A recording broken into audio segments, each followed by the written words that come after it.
ஒரு பேப்பர் கொடுத்தா அதை முழுசா படிக்கணும் இல்ல. நான் மன்னிச்சுக்கங்க, கல்யாண பத்திரிகை கொண்டு போய் ஒருத்தர் வீட்டுல கொடுங்க, கொடுத்த உடனே கேட்பான் யார் கல்யாணம்,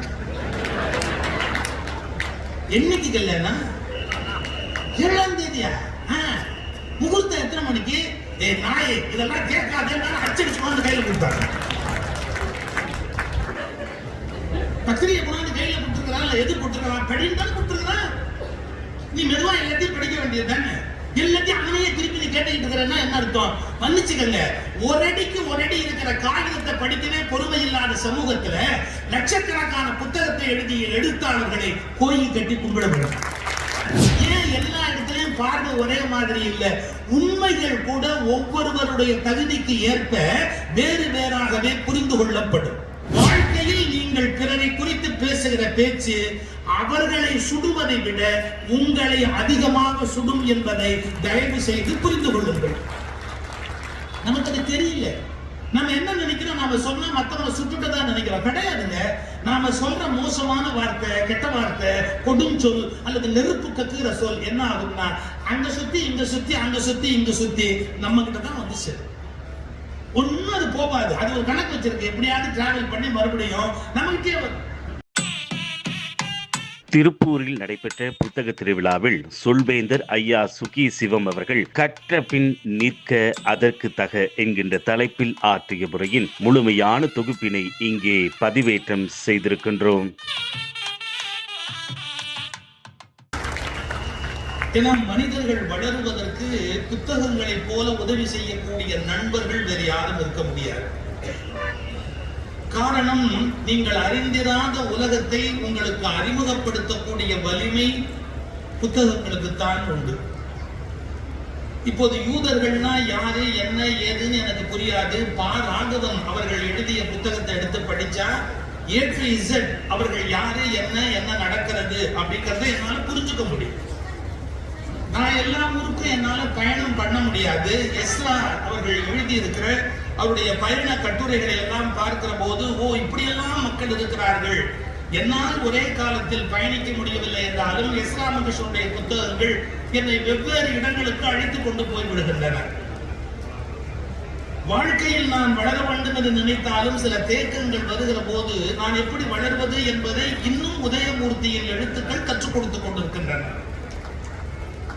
எனவே புத்தகங்களும் எழுத்துக்களும் நமக்கு செய்யக்கூடிய நன்மையை உலகத்தில் வேறு யாரும் செய்துவிட முடியாது. கார்ல் மார்க்ஸுடைய ஒரு புத்தகம் இன்னும் உலகத்தை கலக்கிக் கொண்டிருக்கிறது. எனவே எழுத்து, பாரதியின் எழுத்து, பாரதியின் பாடல், பாரதியின் சிந்தனை இவையெல்லாம் இன்னும் மனிதர்களை உயிரோடு வைத்துக் கொண்டே இருக்கிறது. சுஜாதா எழுதுகிறார், திருவள்ளுவரை பற்றி ஒரு வார்த்தை எழுதுகிறார். சுஜாதா தனக்கே உரிய ஸ்டைல் எழுதுகிறார். இந்த மனிதர் 2000 ஆண்டுகளாக யார் வந்தாலும் அவரோடு கை குலுக்குவதற்கு ஒரு கருத்து வைத்திருக்கிறார். இந்த மனிதர் 2000 ஆண்டுகளாக யார் வந்தாலும் அவர்களோடு கை குலுக்குவதற்கு ஒரு கருத்தை வைத்திருக்கிறார். எவ்வளவு அழகான ஒரு பாராட்டு சுஜாதா திருவள்ளுவருக்கு கொடுத்திருக்கிறார்.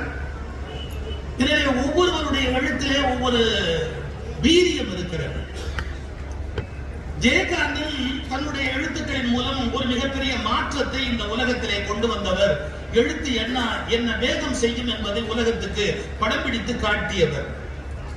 ஒரு உதாரணம் சொல்வதென்றால், ஒரு முறை ஒரு பத்திரிகை வைத்திருக்கிறார். அந்த பத்திரிகையை ஜெயகாந்தன் வாங்கி என்னடா பத்திரிகை அப்படின்னு சொல்லிட்டு அந்த பத்திரிகை எப்படி பார்த்து படிக்கிறாரு. அது என்ன எழுதியிருந்தா, ஒரு ஊரில் ஒரு வேசி இருந்தாள் என்று கதையை ஆரம்பிக்கிறார் ஒருத்தர். ஒரு ஊரில் ஒரு வேசி இருந்தாள் என்று கதையை ஆரம்பித்த உடனே ஜெயகாந்தன் சொல்கிறார், என்னடா எழுதுகிறான் இவன்? ஒரு ஊரில் ஒரு பெண் இருந்தாள், அவளை 50 ஆண்கள் வேசியாக வைத்திருந்தார்கள் என்றுதான் எழுத வேண்டுமே ஒழிய ஒரு வேசி இருந்தாள் என்று எழுதலாமா? ஜெயகாந்தன் அதை படித்த மாத்திரத்தில் ஒரு கேள்வி கேட்கிறார். ஒரு ஊரில் ஒரு பெண் இருந்தாள் என்பதுதான் உண்மை. அவளை ஆண்கள் தான் வேசி ஆக்கினார்கள். இதை புரிந்து கொள்ள வேண்டும். 50 ஆண்கள் அவளை வேசி ஆக்கினார்கள் என்றல்லவா எழுதி இருக்க வேண்டும். இப்படி சிந்தித்த ஒவ்வொருவருடைய சிந்தனைகளையும் எழுத்துக்களையும் பேச்சுக்களையும் நாம் படித்து ரசித்து அனுபவித்து உணர வேண்டும். அது யாருடைய புத்தகம் என்பதை பற்றி எல்லாம் biased thinking, one sided thinking, polarization. What is that polarization? ஒரு துருவத்தில் போய் நின்று கொண்டு நான் இத்தகைய எண்ணங்களுடைய புத்தகங்களையே படிப்பேன், முதலாளித்துவம் பேசுகிற புத்தகங்களைத்தான் படிப்பேன், கம்யூனிசம் பேசுகிற புத்தகங்களைத்தான் படிப்பேன், என் மதம் சார்ந்த புத்தகங்களைத்தான் படிப்பேன் என்று போலரைசேஷன், ஒரு துருவத்தில் போய் ஒரு துருவ பனிக்கரடியை போல பல பேர் முட்டாள்களாகிவிட்டார்கள். நீங்கள் துருவங்களில் வாழ முடியாது. துருவங்களில் பனிக்கட்டிகள் இருக்கும், ஒரு சில பனிக்கரடிகள் இருக்கும். துருவங்களில் மனிதர்களால் வாழ முடியாது. பூமியின் மத்தியில் தான் நம்மால் வாழ முடியும். அதுபோல் எந்த கருத்தின் ஓரத்திலும் மனிதனால் வாழ்ந்துவிட முடியாது. நடுவில் இருக்கிற கருத்தின் மூலம்தான் இந்த உலகத்தில் மனிதர்கள் மிக நன்றான ஒரு வாழ்க்கையை வாழ முடியும். நீங்க யோசிக்கலாம், இப்ப சின்னதா ஒருத்தர் ஒரு வேப்பிலையை வச்சுக்கிட்டு உட்கார்ந்துருப்பாரு, யார் இருந்தாலும் மகனே கவலைப்படாது அப்படின்னு ஒரு விபூதியை பூசி விட்டு நீ கவலைப்படாது என்றார். அவரை ஊரை ஏமாற்றுறான்னு குறை சொல்லலாம். ஆனா ஒண்ணு புரிஞ்சுக்கணும், ஆறுதலை தேடி அலைகிற மனதுக்கு அன்பு காட்டுவதற்கு ஒரு வலிமையான சொல்லை ஒருவனால் சொல்ல முடிகிறது என்றால் அவன் ஊரின் ஓரத்தில் இருந்து விட்டு போவதால் நமக்கு ஒன்றும் நஷ்டமில்லை. ஆனால் மறந்து விடாதீர்கள், அதே வேப்பிலையை ஒரு 1000 கோடியாக ஒருவன் மாற்றினால், அதே வேப்பிலையை ஒருவன் 1000 கோடியாக மாற்றினால் அவன் சமூகத்தை கொள்ளையடிக்கிறான் என்று அவன் குற்றவாளி பட்டியலில் கைது செய்யப்பட வேண்டியவன். நீ மனிதர்கள் மனத்தில் நம்பிக்கையை விதைப்பதற்கு நீ வேப்பிலையை பயன்படுத்தினால் எங்களுக்கு ஆட்சேபனை இல்லை. அந்த நம்பிக்கையை சுரண்டி உன்னை கோடீஸ்வரனாக ஆக்கினால் உன்னை மன்னிக்க முடியாது. இந்த வித்தியாசம் மனிதர்களுக்கு புரியவில்லையே. கையிலே வேப்பிலை வைத்திருக்கிற எல்லோரும் தேச துரோகி அல்ல, அதை கோடிகளாக மாற்றுகிறவன் தேச துரோகி. நீ நான் எதற்காக சொல்லுகிறேன், சிந்திக்கிற முறையில் தான் நீங்கள் படிக்கிற விஷயங்கள் உங்களை வாழ்க்கையில் மாற்றி அமைக்க முடியும். 2000 ஆண்டுக்கு முன்பு திருக்குறள் இருந்தது. அன்று படித்த போது அதனுடைய பொருள் வேறு, இன்று படிக்கிற போது அதனுடைய பொருள் வேறு. எனக்கு சொல்லிக் கொடுக்கிற போது தமிழாசிரியர் எப்படி சொல்லிக் கொடுத்தார், நெருநல் உளன் ஒருவன் இன்றில்லை என்னும் பெருமை உடைத்து இவ்வுலகு என்பதை நிலையாமை தத்துவத்தை புரிய வைப்பது என்று சொல்லிக் கொடுத்தார். நிலையாமை என்றால் என்ன? நேற்று இருந்த ஒருவன் இன்றைக்கு இல்லாமல் போய்விட்டார், அது இந்த உலகத்துக்கு பெருமை. இது நம்ப முடியுமா? மொத்த செத்து போறது பெருமையா? நான் ஒரு வீட்டுக்கு போறேன், ஒரு வீட்டுல ஒரு படம் மாட்டிருக்கு, படத்தை தொங்க விட்டுருக்கிறான். அவரையே தொங்க விடணும்னு ஆசை முடியல, படத்தை யாரு தொங்க விடணும்னு தொங்க விட்டுருக்கிறார். அவருக்கு ஒரு மாலை போட்டிருக்கிறான், அவருக்கு கீழே எழுதியிருக்கிறார் தோற்றம் 1900 சில்லறை, மறைவு 1900 சில்லறை. ஏன்னா நம்ம சில்லறை சேர்க்கறதுக்குன்னே பிறந்து வாழ்ந்தார். தோற்றம் 1900 சில்லறை, மறைவு 1900 சில்லறை. அதுக்கு மட்டும் இல்ல, ஒரு கொத்து ஊதுபத்தி குத்தி வச்சிருக்கிறார். அந்த ஊதுவத்தி எப்படின்னா, செத்தவன் தான் ஊதுவத்தியை சகிச்சுக்க முடியுமே ஒழிய உயிரோடு சகிச்சுக்கூடிய வாசனையே கிடையாது. செத்தவன் பிராண்ட் ஊதுவத்தினே ஒண்ணு வச்சிருக்கிறார். அந்த ஊதுவத்தியை குத்தி வச்சிருக்கிறார். நான் கேட்கிறேன் யாரு அப்படின்னு. எங்க வீட்டுல பெரியவர், அப்புறம் பிறந்தாரு, அப்புறம் வளர்ந்தாரு, கல்யாணம் பண்ணாரு, அப்புறம் செத்துட்டாரு. அவர் இந்த ஊருக்கு பண்ண நன்மை ஒரே ஒரு நன்மை, செத்ததுதான். ஊருக்கு போனார் பாருங்க, அதுதான் உலகத்துக்கு பண்ண பெரிய நன்மைன்னு. இப்ப நீங்க சிரிச்சீங்களே, அந்த திருக்குறளுக்கு அப்படி அர்த்தம் பண்ணா அதேதான் அர்த்தம். நெருநல் உளன் ஒருவன் இன்று இல்லை என்னும், நேற்றைக்கு இருந்தவன் இன்றைக்கு இல்லை என்னும் பெருமை உடைத்து இவ்வுலகு.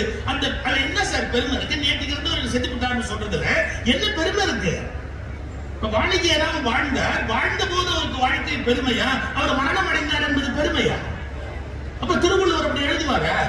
நெருநல் உடன் ஒருவன் இன்றில்லை என்னும் பெருமை உடைத்து இவ்வுலகுன்னா அதை எப்படி அர்த்தம் பண்ணணும்? நம்புகிறீர்களா? இல்லை. சில கருத்துக்கள் அவருக்குள் போயிருந்தால் அவர் வேறு மனிதனாக மாறிவிடுவார் என்று பெருமை உடையது இவ்வுலகு. நீங்க சரியா புரிஞ்சுக்கிறதுன்னு சொன்னா, துளசிதாசர் காமமுடையவரா இருந்தாரு. தன்னுடைய காமத்தை தீர்த்துக்கிறதுக்காக மனைவி வீட்டுக்கு போறேன்னு அவங்க வீட்டு மரத்துல தொங்கின மலைப்பாம்பை பிடிச்சி வீட்டுக்குள்ள குதிச்சு மனைவி முன்னாடி போய் நின்று, நான் உன் மேல அவ்வளவு கொள்ள ஆசை வச்சிருக்கிறேன் அப்படின்னு பேசினாரு. இதை எதிர்பார்த்துதான் எல்லா பெண்களுமே உலகத்துல வாழ்றாங்க. இது மாதிரி ஒரு டயலாக் ஆம்பளை டெய்லி விடணும், நான் உன் மேல உயிரையே வச்சிருக்கிறேன். அப்பதான் அவங்க அதை எடுக்க முடியும். எது? அந்த உயிரை உன் மேல உயிரையே வச்சிருக்கிற அப்படின்னு சொல்லணும்னு எதிர்பார்க்கிறாங்க. நல்ல கவனிங்க, அவ்வளவு மோகத்துல வந்து நிக்கிறார் துளசிதாசர். அந்த அம்மா ஒரு கேள்வி கேட்டா, உனக்கு அறிவு இருக்கு? நாளைக்கு இறந்து போனா எலும்பு கூடுமா, கொண்டு போய் அடுப்புல வைக்க போற இந்த உடம்பை பத்தி உனக்கு அவ்வளவு காமம் இருக்கு, அதை விட நீ நிரந்தரத்தை பத்தி சிந்திக்க மாட்டியா அப்படின்னு ஒரு கேள்வி கேட்டா பாருங்க. பெர்மனன்சிங்கிறத பத்தி யோசிக்க மாட்டியா அப்படிங்கிற ஒரு கேள்வி கேட்டா பாருங்க. படின்னு துளசிதாசர் மாறினாரு, அவருக்கு ஞானம் பிறந்தது, வெளியே வந்தாரு. நெருநல் உளன் ஒருவன் இன்று இல்லை என்னும் பெருமை உடைத்து இவ்வுலகு. அப்படி அர்த்தம் பண்ண. நீங்க யாரையுமே நேத்திக்கு பார்த்த மாதிரி இன்னைக்கு அவர் இருப்பாரு ஜட்ஜ் பண்ணாதீங்க. ஓஷோ கிட்ட ஒருத்த கேக்குறான், நீ ஒரு 3 வருஷத்துக்கு முன்னாடி பேசும்போது அப்படி சொன்ன, இப்ப நீ வேற மாதிரி சொல்ற. ஆமா, are you not contradicting yourself? ஒன்னு நீயே மாத்தி பேசுறியே, are you not contradicting yourself அப்படின்னு கேட்டா, of course I am contradicting myself. What is wrong in it? Osho கேக்குறாரு, அது என்ன தப்பு இருக்குது அப்படின்னு கேட்டாரு. அவன் சொன்னா, நீ சொன்ன கருத்தை நீயே மறுத்தேன்னா என்ன மரியாதை இருக்குது? சரி, நீ சொன்ன கருத்தை நீயே இப்ப ஏன் மாத்தி பேசுற? Why are you talking like that ன்னு கேட்டான். அவர் சொன்ன பதில் ஆச்சரியமான பதில். I am changing my ideas because I am alive அப்படின்னு. நான் உயிரோடு இருக்கிறேன். அடுத்த வார்த்தை சொன்னது செருப்பால் அடிச்ச மாதிரி ஒரு வார்த்தை சொன்னார். செத்தவர்கள் தான் தங்கள் கருத்தை மாற்றிக்கொள்ள முடியாது, உயிரோடு இருப்பவர்களால் தங்கள் கருத்தை மாற்றிக்கொள்ள முடியும். இன்னைக்கு சொல்ற சில பேர் கருத்தை மாற்றிக்க முடியலன்னு சொன்னா அவன் செத்தவனுக்கு சமம். உயிரோடு இருப்பவன் தன் கருத்துக்களில் வளர்ந்து கொண்டே போக வேண்டும். அதுதான் நெருநல் உளன் ஒருவன் இன்று இல்லை என்னும் பெருமை உடைத்து இவ்வுலகு. ஒரே நதியில் 2 முறை கால் நனைக்க முடியாது என்று ஒரு பொன்மொழி உண்டு. நீங்க ஒரே நதியில போய் கால் வைக்க முடியுமா? முடியாது. ஏன்னா நதி ஓடிக்கொண்டே இருக்கிறது. நீங்க கால் வச்ச போது இருந்த தண்ணி இப்ப இல்லை, அது போய் வேற தண்ணி வந்துருச்சு. அது அதே நதியா? எப்படி ஒரே நதியில் ஒருவன் கால் வைக்க முடியாதோ அப்படி ஒரே கருத்தோடு ஒருவன் தன் உயிருள்ள வரை வாழ முடியாது. முட்டாள்கள் வேண்டுமானால் கருத்தில் மாற்றம் இல்லாமல் வாழ முடியும். நேற்றைய நம்முடைய கருத்து தவறு என்று கண்டுபிடிக்கிற போதுதான் உண்மையான வளர்ச்சி என்பது ஒருவனுக்கு நிகழ்கிறது. நான் நேற்றுக்கு பேசுறது நான் இன்னைக்கு மாற்றி பேசுறதா அப்படின்னு கேட்டா, மாற்றி பேசுறான்னு பொருள் இல்ல. நேற்றுக்கு நான் முட்டாளா இருந்தேங்கிறத ஒத்துக்கிறேன். அறிதோறும் அறியாமை கண்டற்றார் திருவள்ளுவர். நான் முட்டாளா இருந்திருக்கிற ஒரு காலகட்டத்தில் முட்டாள் இருந்து அறிவாளி ஆகிறேன், அறிவாளியில இருந்து ஞானி ஆகிறேன், ஞானியில இருந்து தெய்வம் ஆகிறேன். அது ஒரு பயணம், வாழ்க்கை ஒரு பயணம். அது தேங்கிய குட்டை அல்ல. அதுக்கு என்ன வழி இருக்கிறது அப்படின்னா, கற்பதும் கற்ற வழி நிற்பதும் என்று திருவள்ளுவர் கற்றுக் கொடுத்தார். கற்க கசடுகிற, கற்பதை கற்ற பின் நிற்க அதற்கு தக. படிச்சதை உள்ள வாங்கு, அப்புறமா அது வழியா நின்னுப்பாரு அப்படின்னு. மன்னிச்சுக்குங்க, திருப்பூர்ல இப்ப நிறைய பேர் புத்தகம் வாங்குனீங்கன்னு பாராட்டினாங்க, சொன்னாங்க. எனக்கு மகிழ்ச்சியா இருக்கு. படிக்கிற பொறுமை நமக்கு ரொம்ப குறைச்சல். ஒரு சின்ன எக்ஸாம்பிள் சொல்றேன். ஒரு தடவை நான் முதல் தடவையா 30 வருஷத்துக்கு முன்னாடி அமெரிக்கன் எம்பசில விசா வாங்குறதுக்காக போறேன். அமெரிக்கன் எம்பசில விசா வாங்குறதுக்கு போகும்போது என்னுடைய பயோடேட்டா ஃபுல்லா கம்ப்ளீட்டா பிரிண்ட் பண்ணி பல இடங்கள்ல நான் பேசினது அதெல்லாம் அடையாளம் போட்டு as a speaker I am going to America அப்படிங்கிறதுக்கு எஸ்டாப்ளிஷ் பண்ணதுக்கான ஒரு ப்ரூஃப். அந்த ப்ரூஃப் ஒரு ப்ரோஷர் மாதிரி போட்டு அந்த இன்டர்வியூ பண்ற ஆபீசர், அந்த விசா கொடுக்குற ஆபீசருக்கு நான் கொடுக்குறேன். சார், நீங்க நம்புங்க, பொறுமையா முதல் வரியிலிருந்து கடைசி வரி வரைக்கும் அது 5 பக்கம் இருக்கு. 5 பக்கத்தை முழுசா தான் நிதானமா படிச்சான். அவன் தான் ஆபீசர். முதல் பக்கத்தை பார்த்துட்டு அப்படியே 4வது பக்கத்தை பார்த்துட்டு அப்படியே 5வது பக்கத்தை பார்த்தா என்ன ஆகுங்கிறது தெரியாது. முதல் வரியிலிருந்து 5வது பக்கம் வரைக்கும் எல்லாத்தையும் முழுக்க பார்த்துட்டு இப்படி என்ன பார்த்து ஒரு கேள்வி கேட்டான். Are you so famous? அப்படின்னா அடுத்த செகண்ட் உள்ள அந்த எம்பசில தமிழ்ல ஒருத்தர் வேலை பார்க்கறாரு. அவர் அப்படி கூப்பிட்டு, is he very famous in Tamil Nadu அப்படின்னு.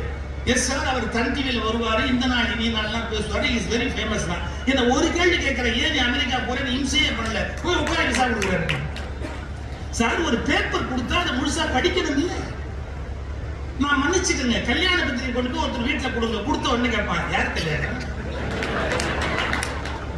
என்னைக்கு கல்யாணம், 7ஆம் தேதியா, முகூர்த்தம் எத்தனை மணிக்கு, நாய் இதெல்லாம் கேட்காதே அச்சடிச்சு கொண்டு கையில கொடுத்தாங்க.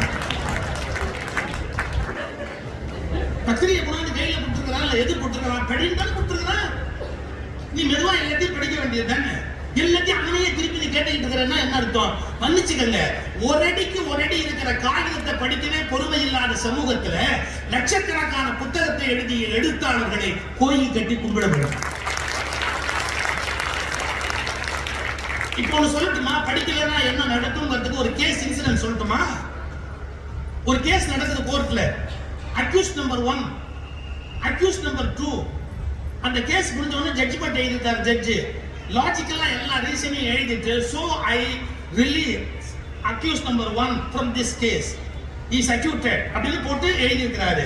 லாஸ்ட் பேரா, அந்த லாஸ்ட் பேராவை ஜெயிலுக்கு அனுப்பிச்ச போது இது பாருங்க, so I release accused number 1 அப்படிங்கறத படிச்சிட்டு ஜெயிலர் accused number 1 ரிலீஸ் பண்ணிட்டாரு. அதுக்கப்புறம் ஒரு பேராகிராஃப் எழுதி இருக்கிறாரு, அதை அவர் படிக்கல. accused number 2 உள்ள இருக்கிறாரு.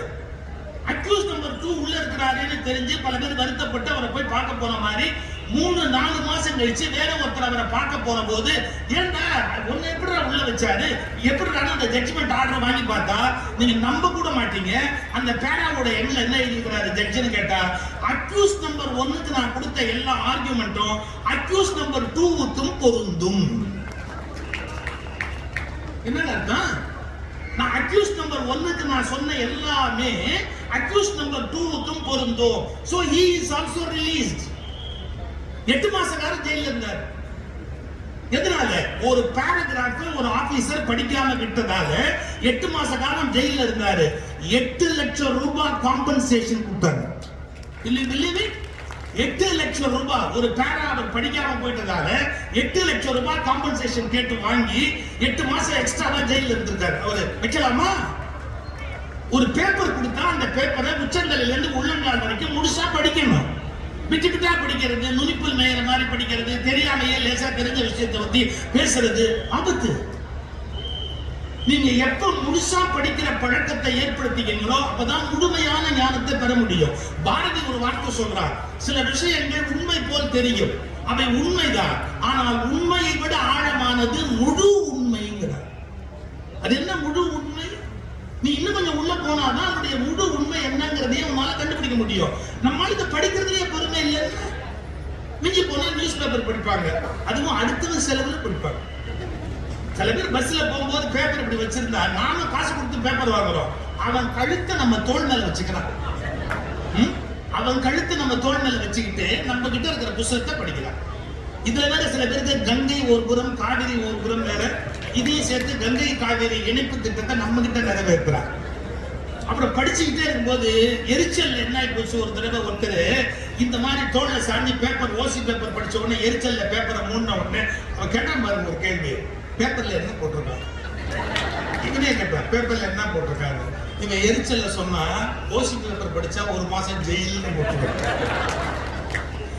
அதுக்கு அவன் சொன்னா பாருங்க ஒரு பதில், எந்த மாசத்துல இருந்து இது அமலுக்கு வருதுன்னா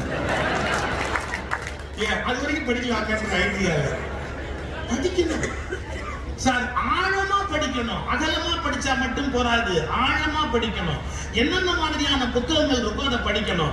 அது மட்டும் இல்ல, படிச்சு புரிஞ்சு படிப்பு கல்வியா மாறணும், கல்வி அறிவா மாறணும், அந்த அறிவு வாலறிவா மாறணும். வாலறிவுன்னு ஒரு வார்த்தை பயன்படுத்துறாரு திருவள்ளுவர், அது ஞானம்ங்கிற வட சொல்லுக்கான நல்ல மொழிபெயர்ப்பு வாலறிவு அப்படிங்கிறது.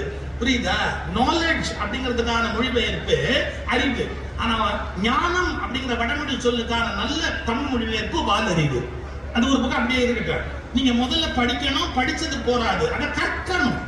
கற்பது வேறு, படிப்பது வேறு. வித்தியாசம் இருக்கா இல்லையா? ரயில்ல நான் போறேன், எதிர் சீட்ல ஒருத்தர் உட்கார்ந்து இருக்கிறாரு, நான் ஏதோ ஒரு வார பத்திரிகை ஒரு மாச பத்திரிகை இதெல்லாம் பொழுது போடுமே அப்படிங்கிறதுக்காக அப்படி வச்சு நான் வச்சு படம் பார்த்துட்டு உட்கார்ந்து இருக்கிறேன். அவர் கேட்கிறாரு, அந்த பத்திரிகை கொஞ்சம் கொடுங்க பார்த்துட்டு தரேன். நல்ல கவனிங்க, பத்திரிகை கொடுங்க பார்த்துட்டு தரேன். ஏன்னா பார்க்கறதுக்கு தான் அதுல விஷயம் இருக்கு, படிக்கிறதுக்கு அதுல ஒரு மண்ணும் இல்லை, படிக்கிறதுக்கு இல்லை, அதனால பார்த்துட்டு தரேன் அப்படின்பாரு. கொஞ்சம் ஆழமான புத்தகம் திருக்குறள் வச்சிருந்தேன்னா பார்த்துட்டு தரேன் பாரு, இல்லாட்டி வாழ்க்கை முதல் கங்கை வரை வச்சிருந்தா பார்த்துட்டு தரேன் பாரு, இல்லாட்டி நீங்க வேற ஆழமான நூல்கள் தத்துவம் சார்ந்த நூல்களை எல்லாம் உள்ள வச்சிருந்த இந்திய தத்துவ ஞானம் ராதாகிருஷ்ணனுடைய மொழிபெயர்ப்பு புத்தகத்தை கையில வச்சிருந்தா பார்த்துட்டு தரேன் பாரு, படிச்சுட்டு தரேன் பாரு. வித்தியாசம் பாருங்க, பார்த்துட்டு தரேன் படிச்சுட்டு தரேன். படிச்சா போறாது, இதை வாங்கி வீட்டுல போய் கற்று, படித்தலை விட இன்னும் ஆழமான ஸ்டேஜ் ஒண்ணு இருக்கு, அது கற்றல். கற்றலுக்கும் படித்தலுக்கு என்னங்க வித்தியாசம்? நீங்க சாப்பிடுறீங்கல்ல, சாப்பிட்ட எல்லாமே உணவு உங்களுக்குள்ள போறது இல்ல, எது ஜீரணமாச்சோ அதுதான் உள்ள போகுது. நீங்க சாப்பிடுற மாதிரி படித்தல், ஜீரணமாகிற மாதிரி கற்றல்.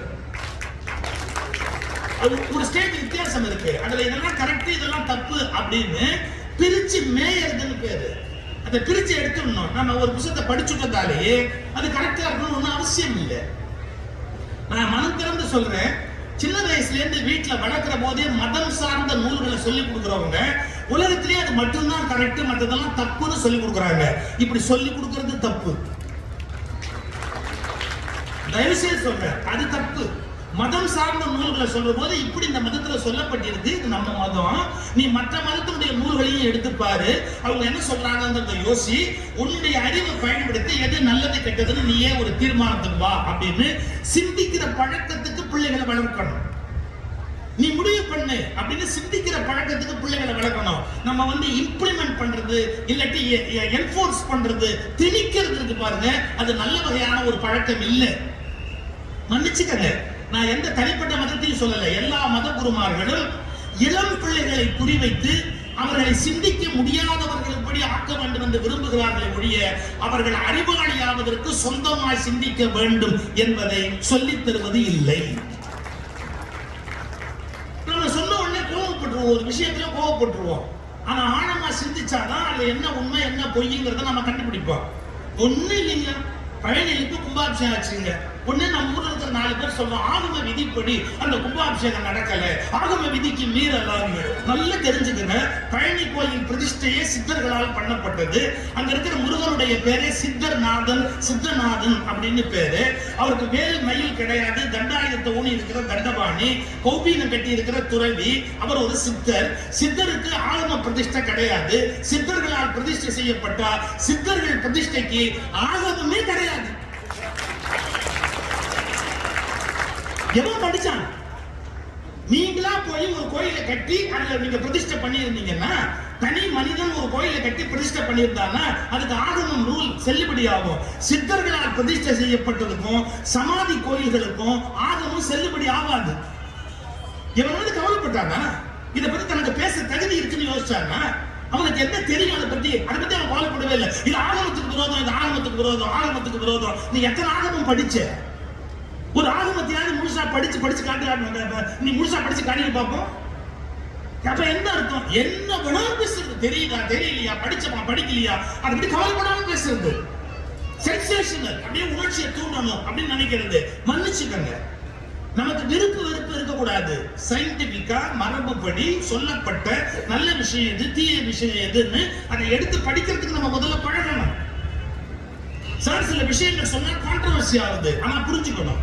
கான்ட்ரோவர்சி ஆகிறதுக்கான காரணம் என்னன்னு கேட்டீங்கன்னா, பயஸ்ட் திங்கிங். திங்க் பண்ணும் போதே பயஸ்டா திங்க் பண்ணா அது கான்ட்ரோவர்சி ஆகும். எனக்கு பிடிக்குதோ பிடிக்கலையோ அதை நான் நிதானமா கவனிக்கணும். இப்போ திருப்பூர் குமரன் கொடி எடுத்தது பிரிட்டிஷ் ஆட்சி காலத்துல தவறு. இன்னைக்கு கொடி எடுத்ததுதான் ஒரு மனிதனுடைய சரியான இந்திய தேச பக்திக்கு அடையாளம். செயலை கொண்டு முடிவு செய்ய முடியாது, காலத்தின் சூழலை கொண்டு செயலை தீர்மானிக்க வேண்டி இருக்கிறது. பிரிட்டிஷ் காலத்துல எது தப்போ அது இந்த காலத்துல பெருமைக்கு உரிய ஒன்று. நான் தேச கொடியை குத்திட்டு போறேன் இல்லையா? அப்போ திருப்பூர் குமரனுடைய செயல் தவறு அப்படின்னு விமர்சிக்க முடியாது. அந்த காலகட்டத்தில் தவறு, இந்த காலகட்டத்தில் அது மிகவும் பெருமைக்குரிய விஷயம். காலத்தை பொறுத்து கருத்தின் மாற்றம் ஏற்பட்டிருக்கிறது. புரிஞ்சுக்கணுங்களா இல்லையா? இந்த யோசனையே நமக்கு இல்லாம ஒரு 4000 வருஷத்துக்கு முன்னாடி அதனால சொன்னதை எடுத்து வச்சுக்கிட்டு அந்த காலத்துல சொல்லிட்டாங்க அப்படின்னா, காலத்தை பொறுத்தது அல்ல, மாற்று சிந்தனைகளை பொறுத்து உலகம் மாறுகிறது. கல்வி அறிவாக மாறுகிற போது, படித்த படிப்பு கல்வியாகி கல்வி அறிவாக மாறுகிற போது மாற்றங்கள் நிகழ்வது என்பது தவிர்க்க முடியாதது. சார் ஒரே மாதிரி தானே சார் BA BL படிச்சுட்டு ஹைகோர்ட்லயும் ஜட்ஜி உட்கார்ந்து இருக்கிறாரு, சுப்ரீம் கோர்ட்லயும் BA BL படிச்சுட்டு தானே சார் ஜட்ஜி உட்கார்ந்து இருக்கிறாரு. அது எப்படி சார் ஹைகோர்ட் ஜட்ஜ்மெண்ட்டை சுப்ரீம் கோர்ட் ஜட்ஜி இது செல்லாதுன்னு வெளியிட்டிருக்கிறாரு? அப்போ அவர் வேற ஆங்கிள் பாக்குறாருன்னு அர்த்தம் இல்ல, அவர் ஏதோ வேற ஒரு கோணத்துல பாக்குறாரு. சரி, 5 ஜட்ஜி ஒண்ணா உட்கார்றாங்க, 4 ஜட்ஜி ஒண்ணு திங்க் பண்ணும் போது ஒருத்தர் இது சரியில்லைன்னு முடிவு பண்றாரு. 5 பேருமே BA BL தானே சார்? அப்ப நம்ம சட்டம் தெளிவா இல்லைன்னு அர்த்தமா? இல்ல. எப்போதும் சட்டங்கள் முக்கியம் அல்ல, இன்டர்பிரேஷன், அதற்கு நீங்கள் தருகிற விளக்கங்களும் வியாக்கியானங்களும் தான் முக்கியமே ஒழிய சட்டங்கள் ஒருபோதும் முழுமையான அறிவை கொடுத்து விட முடியாது. How do you interpret? அதை நீ எப்படி அதை சரியான எடுத்து உள்ள எடுத்து பூந்து வெளியே வர அப்படிங்கறத பொறுத்தது. ஒரு சின்ன உதாரணம் சொல்றேன், எளிமையா எல்லாரும் புரிஞ்சுக்கிட்டு சொல்றேன். ஒரு காட்டுல ஒரு பழைய மண்டபத்துல ராத்திரி 2 பேரும் மாட்டிக்கிட்டார். பழைய காலம், ராத்திரி சாப்பிடலான்னு 2 பேரும் சாப்பாடு பொட்டலத்தை பிச்சா. அவங்ககிட்ட ஒருத்தர்கிட்ட 5 சப்பாத்தி இருந்தது, ஒருத்தர்கிட்ட 3 சப்பாத்தி இருந்தது. சாப்பிடலான்னு அந்த பொட்டலத்தை பிரிச்சு நான் 2 பேரும் பிளான் பண்ணி பொட்டலத்தை பிரிக்கிறார். ஒரு பெரிய பணக்காரர் ஓடியாண்டாரு, கோடீஸ்வரன், நம்ம ஜீவா மாதிரி ஓடி வந்தாரு ஒரு கோடீஸ்வரர். அவரும் வெளியே மாட்டிக்கிட்டார், ராத்திரி இந்த காட்டுல மாட்டிக்கிட்டாரு. பிரதர் பிரதர் பிரதர் பிரதர், நான் பசியில் இருக்கேன், ஆனா நான் ஒண்ணும் எடுத்துட்டு வரல, பணம் வச்சிருக்கேன், நீங்க கேட்டா எவ்வளவுனா நான் பணம் கொடுப்பேன், ஆனா சாப்பிடணும், எனக்கு நீங்க ஹெல்ப் பண்ணாதான் இப்ப நம்ம சாப்பிட முடியும் அப்படின்னு. சார் பணம் எல்லாம் வேணாம் சார், சாப்பாட்டுக்கு பணமா இருக்கிறதா ஆளுக்கு பங்கு வச்சு சாப்பிடுவோம். 8 சப்பாத்தி இருக்கு, 3 பேர் உட்கார்ந்து இருக்கான், ஆளுக்கு 3 பிரிக்க முடியாது. ஏன்னா இப்ப 8 பேர் 8 சப்பாத்தி, 3 பேருக்கு எப்படி பிரிக்கிறது? உடனே இந்த வண்டா இருப்பாருங்க, எது பசியில, அவர் யோசனை சொன்னார், எப்பவுமே எவனுக்கு அவசியமோ அவனுக்கு அறிவு அதிகமா வேலை செய்யும். ஏன்னா அவன் he is in need இல்லையா, அவனுக்கு தான் அது என்ன பண்ணணும்னு கரெக்டா தோணும், அந்த தேவையில இருக்கிறவனுக்கு தோணும். உடனே அவர் சொன்னாரு, இது என்ன பண்ணலாம், ஒவ்வொரு சப்பாத்தியுமே 3 துண்டா போட்டுடலாம். ரைட்டு, 8 3 24 ஆயிடுது. ரைட்டு, ஆளுக்கு 8 துண்டு சாப்பிட்டா எல்லாரும் ஈக்குவலா சாப்பிட்ட மாதிரி ஆயிடும். கரெக்ட், பிரிச்சாங்க. 8 3 24 எல்லாம் சாப்பிட்டாங்க. சாப்பிட்டுட்டு படுத்துட்டாங்க. காலம்பரம் அந்த பணக்காரர் எந்திரிச்சு போகும்போது என்ன பண்ணாரு, 8 பவுன் எடுத்து முன்னாடி வச்சுட்டு, பசியா இருந்த எனக்கு சாப்பாடு கொடுத்தீங்கல்ல, அதனால நான் உங்களுக்கு திருப்பி ஏதாவது கொடுக்கணும், நான் கொடுத்தா நீங்க வாங்க மாட்டீங்க, அதனால 8 பவுன் வச்சிருக்கிறேன், 2 பேரும் பிரிச்சு எடுத்துங்க போயிட்டாரு. வச்சிருக்காரு, எழுதி வச்சுட்டு போயிட்டாரு. 2 பேரும் முடிச்சான். முடிச்ச உடனே இந்த 5 சப்பாத்தி கொடுத்தான் பாருங்க. அவன் சொன்னா, டேய் அவர் வச்சுட்டு போயிட்டார, நாம என்ன பண்ணலாம் அப்படின்னு கேட்டா, நான் 5 சப்பாத்தி கொண்டாந்தேன், நீ 3 சப்பாத்தி தான் நீ கொண்டாந்த. அவர் இப்ப 8 பவுன் வச்சிருக்கிறாரு, அதனால 5 பவுன் எனக்கு, 3 பவுன் உனக்கு. என்ன சொல்றேன்? அதெல்லாம் ஒண்ணு வேண்டியதுல, ஆளுக்கு 4 நாள். ஏன் சொல்ல, அதெல்லாம் இல்ல, அவர் 8 பவுன் வச்சு பிரிச்சுக்கங்க, நீ நானும் 2 பேர் இருக்கிறோம், ஆளுக்கு 4 நாள் தான் நியாயமா பிரிக்கிறதுக்கு சமம், நான் நியாயமா பிரிச்சுக்கிறேன். நான் சொன்ன கேளு, நான் 5 சப்பாத்தி கொண்டாந்தேன், நீ 3 தான் கொண்டாந்த, ஒரு நியாயம் வேணாமான்னா. அவன் சொன்னா, 2 பேர் இருக்கிறோம், 8 பவுன் இருக்கு, 4 நாளா பிரிச்சுக்க வேண்டாமா, ஒரு நியாயம் வேண்டாமா? இப்ப இவன் ஒண்ணு நியாயம்ங்கிறான், 5க்கு 5. அவன் என்ன சொல்றான், 2 பேர் ஆளுக்கு 4 நியாயம்னா. கோர்ட்டுக்கு போயிட்டான். ஜட்ஜ்மெண்ட் கொடுத்தாரு, என்ன 5 கொண்டு வந்தவனுக்கு 7 பவுன் கொடுப்பா, 5 கொண்டு வந்தவனுக்கு 7 பவுன் கொடு, 3 கொண்டு வந்தானே அவனுக்கு 1 பவுன் கொடுன்னா. நீங்க இன்னைக்கு ஒண்ணு புரிஞ்சுக்கணும், கோர்ட்டுக்கு போகாம இருக்கிறதே புத்திசாலித்தனம். கோர்ட்டுக்கு வந்ததுக்கு அப்புறம் அதே மாதிரி போலீஸ் ஸ்டேஷனுக்கு கூட போகாம இருக்கிறது தான் பல சமயத்துல புத்திசாலித்தனம். ஏதோ எனக்கு தெரிஞ்ச உலக அனுபவத்துல நான் சொல்ல வேண்டிய நீதிகளை சொல்லிட்டு யாரு மேலேயும் எனக்கு விரோதம் இல்லை, உங்க நன்மையில எனக்கு அக்கறை இருக்கிறதால சொன்னேன், அவ்வளவுதான் விஷயம். அதோட முடிஞ்சு போச்சு. இப்ப ஜட்ஜி எப்படி ஆர்டர் போட்டாரு அப்படின்னு கேட்டீங்கன்னா, யாரு 5 சப்பாத்தி கொண்டாந்தானோ அவனுக்கு 7 பவுன், யாரு 3 சப்பாத்தி கொண்டாந்தானோ அவனுக்கு 1 பவுன். முடிஞ்சு போச்சு. இந்த கோர்ட் ஆர்டரை கையில வாங்கி வச்சோன்னு சொன்னா, நான் போகாம இருந்திருந்தாலாவது, அவன் கொடுத்ததை வாங்கியிருந்தாலாவது 3 பவுன் கிடைச்சிருக்கோம். இந்த நாள் எனக்கு 1 பவுன் ஆர்டர் போட்டான் அப்படின்னு வருத்தப்பட்டான். அப்புறம் ஜட்ஜி கிட்ட கேட்டாங்க என்னன்னு. அவர் எக்ஸ்பிளனேஷன் பியூட்டிஃபுல்லா சொன்னாரு. இவன் கொண்டாந்து 5 சப்பாத்தியை 3 துண்டா பிரிச்சா என்னாச்சு, 15 துண்டாச்சு. நீ கொண்டாந்து 3 சப்பாத்தியை துண்டா பிரிச்சா என்னாச்சு, 9 துண்டாச்சு. கரெக்டா? ரைட்டு. 9ல 8 துண்டு நீயே தின்னுட்ட. நீ எவ்வளவு அவனுக்கு கொடுத்திருக்கிற, ஒரே ஒரு துண்டு தான் நீ கொடுத்திருக்கிற. அவன் கொண்டாந்து 5ல அவன் 8 தின்னது போக 7 துண்டு அவனுக்கு கொடுத்திருக்கிறான். அவன் 8 பவுன் கொடுத்தா 7 துண்டு கொடுத்தவனுக்கு 7 பவுன், 1 துண்டு கொடுத்தவனுக்கு 1 பவுன். அப்படிதான் ஆடப்பட முடியும். இப்ப புரியுதா? ஏன் எல்லா இடத்துலயும் பார்வை ஒரே மாதிரி இல்ல? உண்மைகள் கூட ஒவ்வொருவருடைய தகுதிக்கு ஏற்ப வேறு வேறாகவே புரிந்து கொள்ளப்படும். நீங்க புரிஞ்சுக்கிறது ரொம்ப கஷ்டம். உண்மைகள் கூட வேறு வேறாகவே புரிந்து கொள்ள முடியும். நான் மரபுகளுக்கோ சட்ட ஒழுங்குகளுக்கோ நான் மீறியவன் அல்ல என்றாலும் சொல்றேன். எமர்ஜென்சி டயத்துல எமர்ஜென்சி டயத்துல எமர்ஜென்சி சரி அப்படின்னு சுப்ரீம் கோர்ட்டோட ஃபுல் பெஞ்ச் உட்கார்ந்து தீர்ப்பு கொடுத்தது. ஒரே ஒரு ஜட்ஜி கண்ணா, அந்த கண்ணாங்கிற ஜட்ஜி சொன்னார், no, constitution is more powerful than all government decisions. Constitution எமர்ஜென்சியை ஒத்துக்கவே இல்லை, அதனால இந்த எமர்ஜென்சி தப்புன்னார். ஒரே ஒரு ஜட்ஜி ஃபுல் பெஞ்ச் உட்கார்ந்து என்ன கொடுக்குது, கான்ஸ்டிடியூஷன் கரெக்ட்னு கொடுக்குது. மன்னிக்கணும், நான் பேர் மாற்றி சொல்றேன். இந்த ஒரே ஒரு நான் பின்னால் அதை பத்தி எழுதினவர் கண்ணா. இந்த ஜட்ஜ்மெண்ட் எல்லாம் முடிஞ்சு எல்லாம் நடந்ததுக்கு அப்புறம் கண்ணா அதுக்கப்புறம் 20 வருஷம் உயிரோடு இருந்தாரு. தன்னுடைய வாழ்க்கை வரலாறு எழுதினாரு. தன்னுடைய வாழ்க்கை வரலாறு என்ன எழுதினார் தெரியுங்களா? அன்று நான் கொடுத்த தீர்ப்பு தவறு, எமர்ஜென்சி இருந்திருக்க கூடாது என்று அந்த ஜட்ஜோட பேரை சொல்லி அவர் எழுதிய தீர்ப்பு தான் சரியானது. ஆனால் எங்களுக்கு தைரியம் இல்லாததால் நாங்கள் அப்படி தீர்ப்பு கொடுத்தோம். ஒரு சுப்ரீம் கோர்ட் ஜட்ஜி தன்னுடைய வாழ்க்கை வரலாற்றுல தனக்கு ஒரு தீர்ப்பு கொடுத்துட்டு 20 வருஷம் கழிச்சு எழுதுறாரு, நான் கொடுத்த தீர்ப்பு தப்பு. யோசிச்சுங்க, நீங்க படிச்சு பார்த்தா தெரியும். அன்றைக்கு அவர் கண்ணா கொடுத்த தீர்ப்பு தான் கரெக்ட், நான் கொடுத்தது தவறு. ஏன்னு கேட்டா நான் அச்சத்தினால அந்த தீர்ப்பு கொடுத்தோம். கான்ஸ்டிடியூஷன் தான் எல்லாத்தை விட மோர் பவர்ஃபுல், எமர்ஜென்சி கொண்டு வந்திருக்க கூடாது, அதுதான் உண்மை. இப்ப 20 வருஷம் கழிச்சு மாத்தி தீர்ப்பு கொடுத்தாப்புல நாம அதை ஏத்துக்க முடியுமா? நான் அப்ப தப்பு பண்ணிட்டேன்னு ஒரு ஜட்ஜி சொன்னார்னா இன்னைக்கு ஒத்துக்க முடியுமா? எதுக்கு சொல்ல வரேன், அவசரப்பட்டு எந்த விஷயத்தையுமே பயஸ்டா திங்க் பண்ணாதீங்க, பயஸ்டா பேசாதீங்க. படிக்கிற விஷயத்தை 100 தடவை படிங்க. உங்களுடைய அறிவை கொண்டு யோசிச்சு பாருங்க.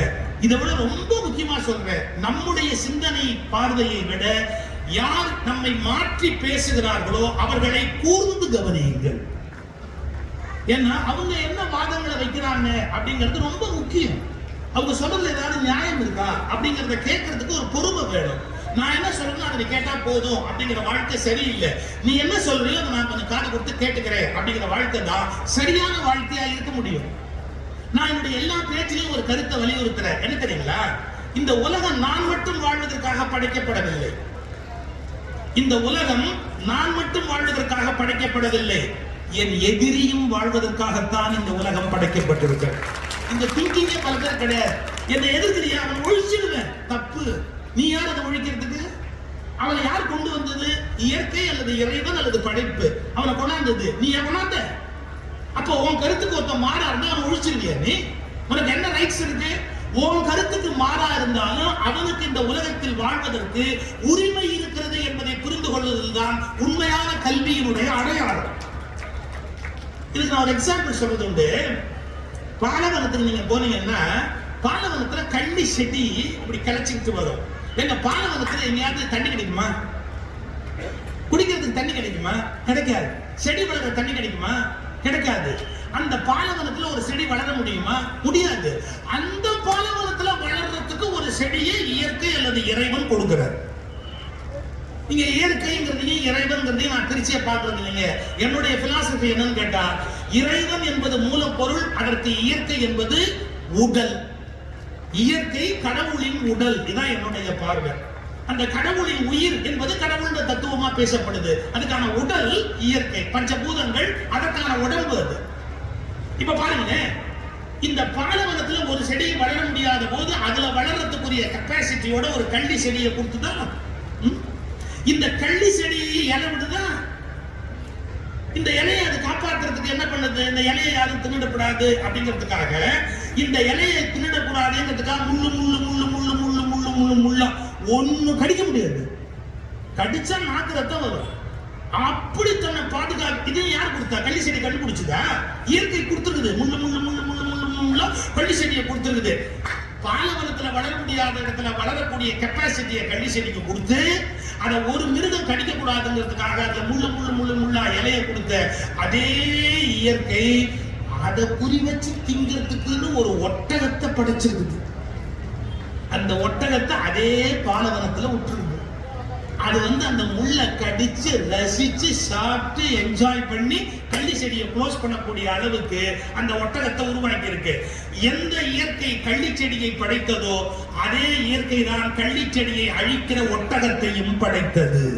இப்ப நீங்க என்ன புரிஞ்சுக்கணும்? பாலைவனம் என்பது கள்ளி செடிக்காக மட்டும் படைக்கப்படவில்லை. கள்ளி செடியை ஒழித்து கட்டுகிற ஒட்டகத்துக்காகவும் பாலைவனம் படைக்கப்பட்டிருக்கிறது. நம்ம ஆட்களுக்கு புரியல சார். என்ன ஒருத்தர் எதிர்க்கிறான்னா உலகத்துல இருக்கக்கூடாது, என் கருத்துக்கு எதிர்க்கிறது யாரும் சொல்லக்கூடாது, நான் என்ன சொல்லணும் அதை மட்டுமே எல்லாரும் ஏத்துக்கணும். அவர்கள் மனிதர்கள் அல்ல, மிருகங்களை விட மோசமானவர்கள். என் கருத்துக்கு மாறான கருத்து சொல்றதுக்கு உனக்கு உரிமை இருக்குன்னு ஒத்துக்கிறாங்க பாருங்க, அவங்க தான் மிகச்சரியான மனிதர்கள். ஏன் கருத்துக்களின் மீது நீங்கள் காதல் கொள்ளணும். அது சரியான கருத்து, இது தவறான கருத்து. இதை இந்த திருவள்ளுவர் எழுதி வச்சுட்டு போனா, எப்பொருள் யார் யார் வாய் கேட்பினும் அப்பொருள் மெய்ப்பொருள் காண்பது அறிவு. யார் யார் வாய் கேட்கணும், யார் வேணாலும் சொல்லலாம். ஏங்க சரியான ஒரு ஆர்குமெண்ட் நம்ம வீட்டு சின்ன பிள்ளை சொல்லக்கூடாதா? வைணவ இலக்கியங்கள்ல வரும், எம்பார்னு ஒரு பெரியவரை பத்தி ஒரு கதை வரும். அதாவது பல்லக்கில் ஒரு படிச்ச பண்டிதர் போறாரு. படிச்ச பண்டிதர் பல்லக்கில போகும்போது சர்வ ஆகம பண்டிதர், சகல கலா வல்லவர், கல்வியின் கடல் அவர் வராது பல்லக்கிலன்னு உருவம் சொல்லிட்டு போறான். ஒரு சின்ன பையன் தெருவில் விளையாடிக்கிட்டே இருந்தவன் இப்படி நிறுத்தினான். உனக்கு எல்லாமே தெரியுமா? தெரியும் தான். எங்க நான் ஒரு கேள்வி கேட்கிறேன் பதில் சொல்லுன்னு கீழே இருந்து ஒரு குத்து மணலை அள்ளி அப்படி நீட்டி, இதுல எவ்வளவு மணல் இருக்கு, இதுல எவ்வளவு மணல் இருக்கு சொல்லு பாப்போம். உனக்கு தான் எல்லாம் தெரியுமே, நீதான் சகலக்கெல்லாம் வல்லவனாச்சு, இதுல எவ்வளவு மணல் இருக்கு சொல்லு பாப்போம் அப்படின்னு. இந்த பண்டிதர் இப்படி யோசிச்சாரு, இத்தனோட பையன் நம்ம மடங்கிட்டான், இல்ல எத்தனை மணல் இருக்கு நம்ம எப்படி சொல்ல முடியும்? பல்ல கூட்டு இறங்கினாரு. டோட்டல் சரண்டர்ப்பா, இதுல எவ்வளவு மணல்னு சொல்றதுக்கு எனக்கு தெரியாதுப்பா, என் அறிவு வேஸ்ட், நீ தெரிஞ்சா சொல்லுன்னா ஒரு கைப்பிடி அளவு மணல். நீங்க யோசிச்சுக்கணும், அவ்வளவு படிச்சவன ஒரு நிமிஷத்துல இவன் முட்டாளாக்கிட்டான் அந்த பையன். அப்ப வாழ்க்கையில எனக்கு எல்லாமே தெரியும்னு பேசுறத மாதிரி அபத்தமான விஷயம் இந்த உலகத்துல ஒண்ணுமே கிடையாது. நான் என்ன சொல்றேனோ, நான் சொல்ற கருத்து தவறா இருக்கிறதுக்கு வாய்ப்பு இருக்கு, நீங்க என்ன சொல்றீங்களோ நான் அதை ஃபுல்லா கேட்டுக்கிறேன் அப்படிங்கிற ஒரு பக்குவத்தோட இருக்கணும். எனக்கு எதிர்கருத்தே இருக்கக்கூடாது, மாற்று கருத்தே இருக்கக்கூடாது, மாற்று கருத்து உள்ளவர்கள் வாழவே கூடாது என்று பேசுவது காட்டுமிராண்டித்தனத்தினுடைய உச்சகட்டம். இந்த புரிதல் தான் மனித குலத்துக்கு இங்கு ரொம்ப அவசியமான ஒரு புரிதல். திருவள்ளுவர் என்ன சொல்றாரு, நீ என்ன கருத்து சொல்றியோ அதே மாதிரி இன்னொருத்த ஒரு கருத்து சொல்றானோ அந்த கருத்து முரண்பாட்டை நீ யோசிக்கிறதுக்கு பழகுப்பா. நம்ம யோசிக்க வேண்டிய பகுதின்னு எத்தனையோ இருக்கு சார். என்னுடைய நண்பர் புவனகிரி அன்பழகன் பேரு ஒரு திருக்குறள் விழால பேசினாரு. இது வரைக்கும் திருக்குறள் உரையில சார், தீயினால் சுட்ட புண் உள்ளாரும் ஆறாதே நாவினால் சுட்ட வடு அப்படின்னு ஒரு குறள் இருக்கு. இது வரைக்கும் நான் படிச்ச உரைகள் எல்லாம் ஒரே உரை சொல்றாங்க, என்ன, யாராவது தீயினால் உங்களை சுட்டு விட்டால் அந்த வடு ஆறிவிடும், அந்த புண் ஆறிவிடும், ஆனால் நாவினால் ஒருவரை சுட்டால் அந்த வடு நம்மிடத்தில் ஆறாது அப்படின்னு எவ்வளவு பேர் எழுதியிருக்கிறாங்க உரை திருக்குறளுக்கு, எல்லாரும் எழுதியிருக்கிறாங்க. இவர் சார் ஒரு புது உரை சொன்னார் சார். எப்படின்னா, இன்னொருத்த வந்து ஒன்னு சொல்ற அளவுக்கு நீ சும்மா விட்டு வைப்பிய. ஒருத்த ஒரு தீவெட்டி எடுத்துட்டு வந்து கை நீட்டுங்க, உங்க மேல சூடு வைக்கிறேன், உங்க மேல சூடு வைக்கிறேன், நம்ம யாராவது கை நீட்டுவோமா? அப்ப இன்னொருவர் நம்மை சுட்டால் தீயினால் சுட்ட புண் ஆறும், ஆனா நாவினால் சுட்டவிடு அவன் நம்மை திட்டிவிட்டால் நம் மனதில் அந்த புண் ஆறாது அப்படின்னு நம்ம அர்த்தம் சொன்னோம் பாருங்க.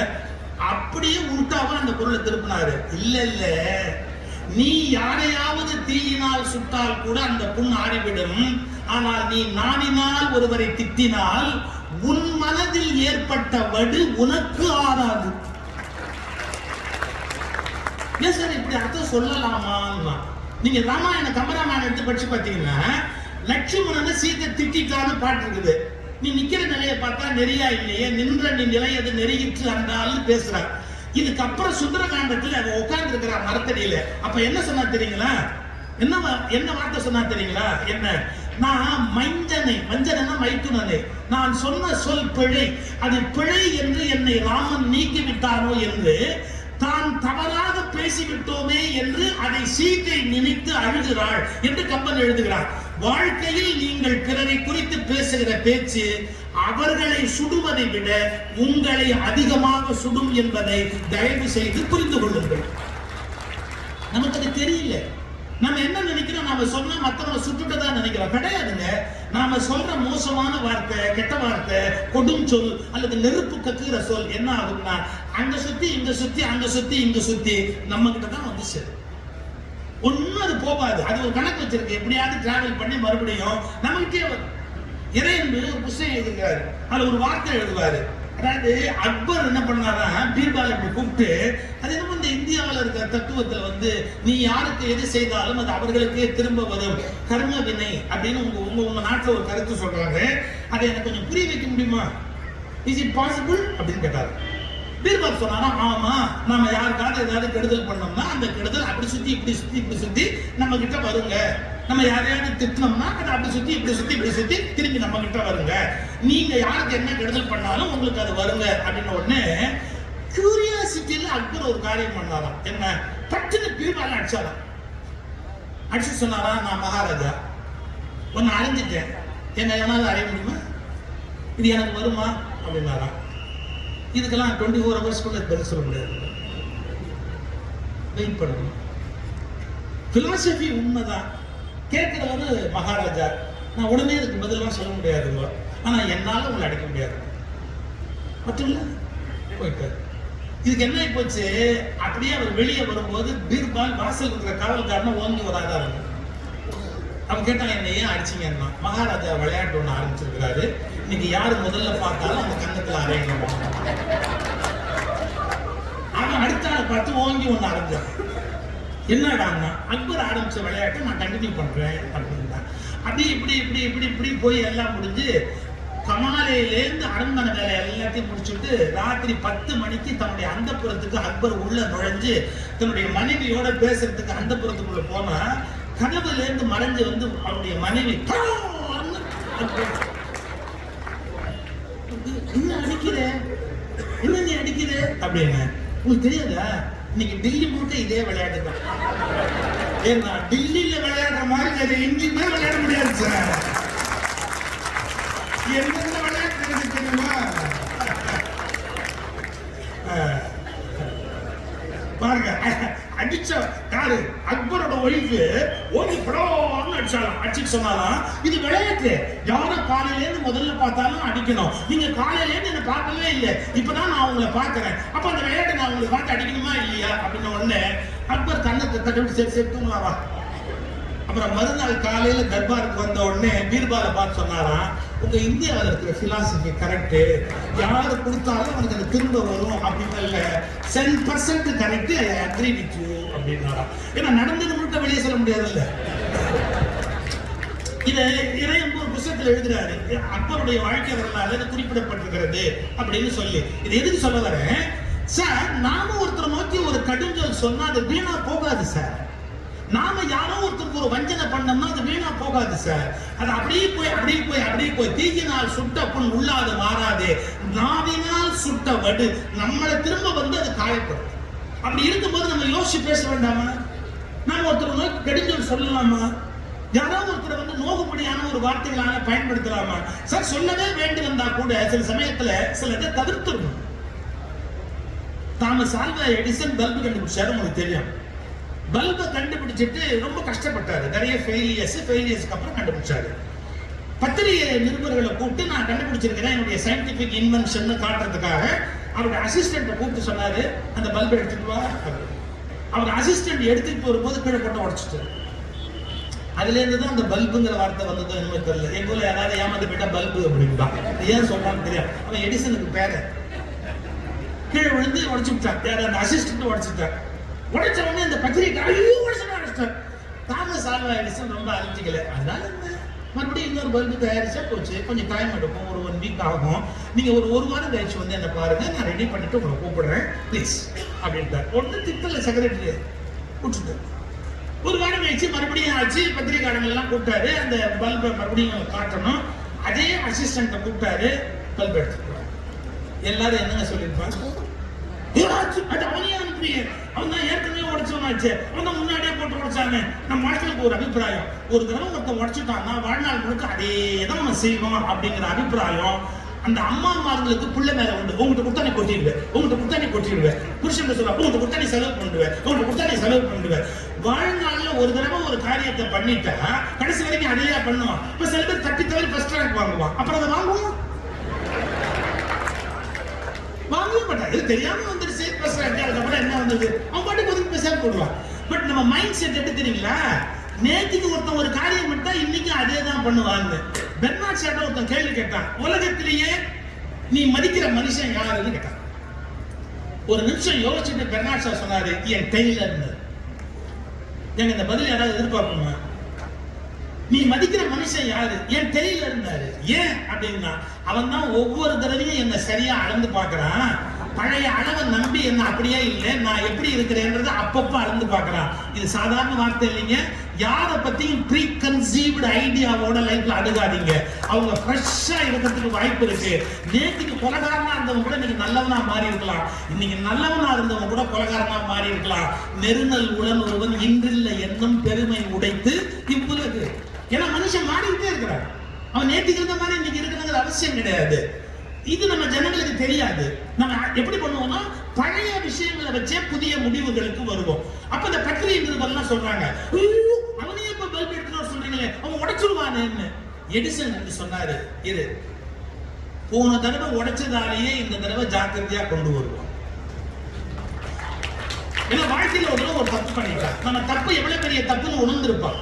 இது எவ்வளவு கண்டுபிடிக்கிறது கஷ்டம்னு அவனுக்கு தெரியும். இதை உடைச்சிட்டமேங்கிறது அவனுக்கு தெரியும்.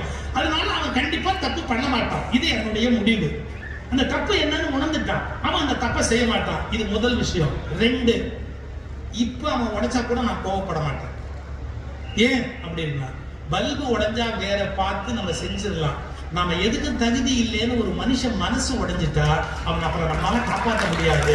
எனக்கு பல்பு முக்கியம் இல்லை, மனுஷனோட மனசு முக்கியம். இதான வாழ்க்கை. பொருள்கள் நாம கையாளுகிற கருவி. எப்ப வேணாலும் பொருள் வாங்கிக்கலாம். நீங்க பொருள் ஒண்ணு உடைஞ்சு போச்சுன்னு பிள்ளைய அடிக்காதீங்க. இதை ஏன் உடைச்சேன்னு கேட்டு பிள்ளைய அடிக்காதீங்க. ஏன்னா மனசு உடைஞ்சு போயிடும் பிள்ளைங்களுக்கு. நீங்க அதுக்கு பொம்மைக்கார வாங்கி கொடுத்துருக்கீங்க, உடைச்சிருச்சா, அடிக்காதீங்க, வேற பொம்மைக்கார வாங்கிக்கலாம். ஆனா நம்ம அப்பா மோசம் நம்மளை அடிக்கிறான்னு மனசு உடைஞ்சு போச்சுன்னு வச்சுங்க, நீங்க எவ்வளவு முயற்சி பண்ணாலும் மறுபடியும் அவனுக்கு அன்புள்ள அப்பாவா மாறவே முடியாது. அங்க ஒரு 5 வயசு பையன் கை தட்டுறான் பாருங்க, எப்படி தட்டுறான் பாருங்க. கருப்பு சட்டை அந்த பையனை கூப்பிடுறாங்க. கருப்பு சட்டை வட வட வட வட கண்ண வட. நீ ஏன் திரும்பி பாக்குற? நீ தான் வட வட.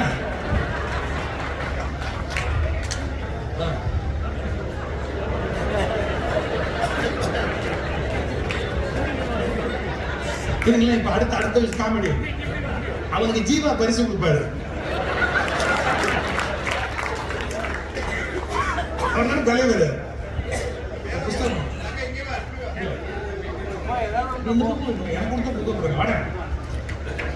கை தட்டுங்க அந்த பிள்ளைக்கு.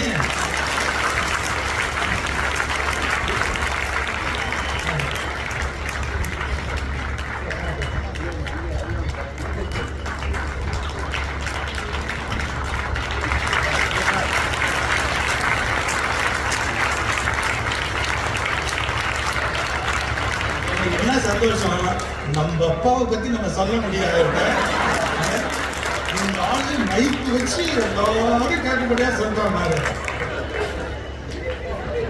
எதுக்கு சொல்ல வரேன் சார்? ஒரு பொம்மை உடைஞ்சு போனா வேற வாங்கிக்கலாம் சார். பிள்ளையோட மனசு உடைஞ்சு போனா நம்ம ஏதாவது பண்ண முடியுமா? பிள்ளைங்க ஃபெயில் ஆயிடுச்சுன்னு வச்சுங்க, உருப்படியே எப்ப பார்த்தாலும் ஃபெயில் சொல்லாதீங்க. சொல்லாது.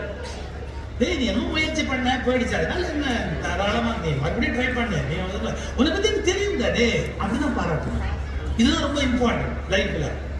உள்ளம் உடைமை உடைமை திருவள்ளுவர் எழுதுறாரு. உள்ளம் உடைமை உடைமை. மனசு தானே எல்லா வெற்றிக்கும் காரணமா இருக்கு. அவனை வீக் ஆகிட்டோம்னா அப்படி என்ன ஆகுறது?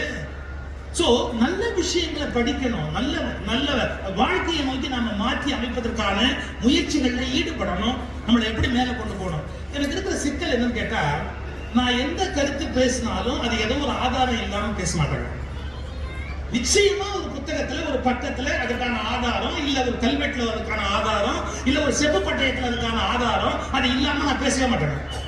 ஆனா இதை புரிஞ்சுக்காம பயஸ்டா நான் ஏதோ பேசுற மாதிரி அறையும் குறையும் அப்படியே அவங்க பாட்டு வாய்ப்பு வந்து பேசுறாங்க. அப்ப எனக்கு என்ன வருத்தம்னா, அவங்க என்ன திட்டுறாங்கிறது வருத்தம் இல்லை, இவங்க ஒரு புத்தகம் கூட படிக்கலையேன்னு எனக்கு வருத்தம். நீ எடுத்து அந்த புத்தகத்தை படிச்சு பார்த்திருந்தா உங்களுக்கு ஒரு உண்மை தெரியும். என்ன உண்மை அப்படின்னு. இப்போ விவேகானந்தரை விட ரெவல்யூஷனரியா ஒருத்தர் பேசியிருக்க முடியாதுங்க. விவேகானந்தரை விட ரெவல்யூஷனரியா ஒருத்தர் பேசியிருக்க முடியாதுங்க. ஆனா நான் விவேகானந்தர் புக்கை நீங்க எத்தனாவது பேஜ் ரெஃபர் பண்ணதுன்னு சொன்னா உங்களால பண்ண முடியுமா? முடியாது. ஏன்னா படிக்கிற பழக்கம் கிடையாது. இப்ப நம்ம ஒண்ணு பண்ண பாத்தீங்களா, என்னன்னா பினான்சியலாவும் ஏழையா இருக்கிறவங்களை காப்பாற்றலாம்னு சுப்ரீம் கோர்ட்ல ஒரு ஜட்ஜ்மெண்ட் வாங்கிட்டோம். அந்த ஜட்ஜ்மெண்ட் வேலையிடுன்னு 4 ஜட்ஜஸ் கொடுத்துட்டாங்க. ஆனா இதுக்கு எதிர்த்து விவேகானந்தர் எழுதியிருக்கிறாருன்னு எத்தனை பேருக்கு தெரியும்? இதுக்கு எதிர்த்து விவேகானந்தர் எழுதியிருக்கிறாருன்றது உங்களுக்கு எத்தனை பேருக்கு தெரியும்? அதாவது தாழ்த்தப்பட்ட ஒடுக்கப்பட்ட மக்களில் மேம்படுத்தப்பட்ட நிலையில் இருக்கிறவர்கள் எந்த சலுகைகளையும் அனுபவிக்க கூடாது அப்படின்னு ஒரு அரசியல்வாதி சொன்னா நீங்க கொச்சையா நினைப்பீங்க. ஒரு அரசியல்வாதி சொன்னா நீங்க கொச்சையா நினைப்பீங்க. ஆனா இதை விவேகானந்தர் எழுதுறார். நான் படிக்க மாட்டேன். நான் ஏன் இதை படிக்க மாட்டேன் தெரியுங்களா? நான் அதை படிச்சா யூடியூப்ல அதை மட்டும் கட் பண்ணி போட்டு சுகீசிவம் இப்படி சொன்னாரு அப்படிதான் போடுவாங்களே ஒழிய விவேகானந்தர் சொன்னாரு அப்படின்னு போட மாட்டாங்கல்ல. அதனால சொல்றேன், இந்த புத்தகத்தோட பேரு தமிழ் மண்ணில் விவேகானந்தர் வீர முழக்கம், பேஜ் நம்பர் 92. அதில் ஃபர்ஸ்ட் பேரா என்ன, இந்த உலகத்தில் ஒரு குறிப்பிட்ட பேரை சொல்லிட்டு கீழ் ஜாதியினரை விட நன்றாக படிக்கிற திறமை இருக்கிறது என்றால் அப்புறம் அவர்கள் படிப்பிற்காக எந்த பணமும் இனி செலவழிக்க வேண்டிய அவசியம் இல்லை. எல்லாவற்றையும் கீழ் ஜாதியினருக்காக செலவிடுங்கள், உதவியற்றவர்களுக்கு கொடுங்கள், ஏனெனில் அவர்களுக்கு தான் எல்லா செல்வமும் தேவைப்படுகிறது. இப்படிக்கு விவேகானந்தர். நீங்க யோசிக்கணும், அந்த மனுஷன் ஒரு இந்து மதத்திலிருந்து வந்தவர் தானே, அவர் ஒன்றும் அந்த மாதிரியான ஒரு கருத்து இல்லாதவர் தானே. அவர் ஏன் அப்படி தாழ்த்தப்பட்ட ஒடுக்கப்பட்ட மக்களுக்கு வாழ்க்கை கொடுக்கணும்ன்ற ஒரு கருத்தை முன்வைக்கிறாரு. இதை என்ன சொன்னா நாங்க ஏதோ தப்பா பேசணும்னு பேசுறாங்க. நாங்க பேசல, இது விவேகானந்தர் பேசியிருக்கிறாரு. அப்புறம் இத மகாகவி பாரதி பேசியிருக்கிறாரு. அப்ப பாரதி நீங்க படிச்சிருந்தா தான் நான் சொல்றது புரிய முடியும். ஒரு சில விஷயங்களை கேட்காமே நம்ம எல்லாம் தெரிஞ்ச மாதிரி பேசுறோம். ஒரு 4 பேர் வாக்கிங் போனாங்க. 4 டாக்டர்ஸ், அவங்க டாக்டர்ஸ் ரெகுலரா உடம்ப மெயின்டைன் பண்ணல. 4 டாக்டர்ஸ் வாக்கிங் போவாங்க.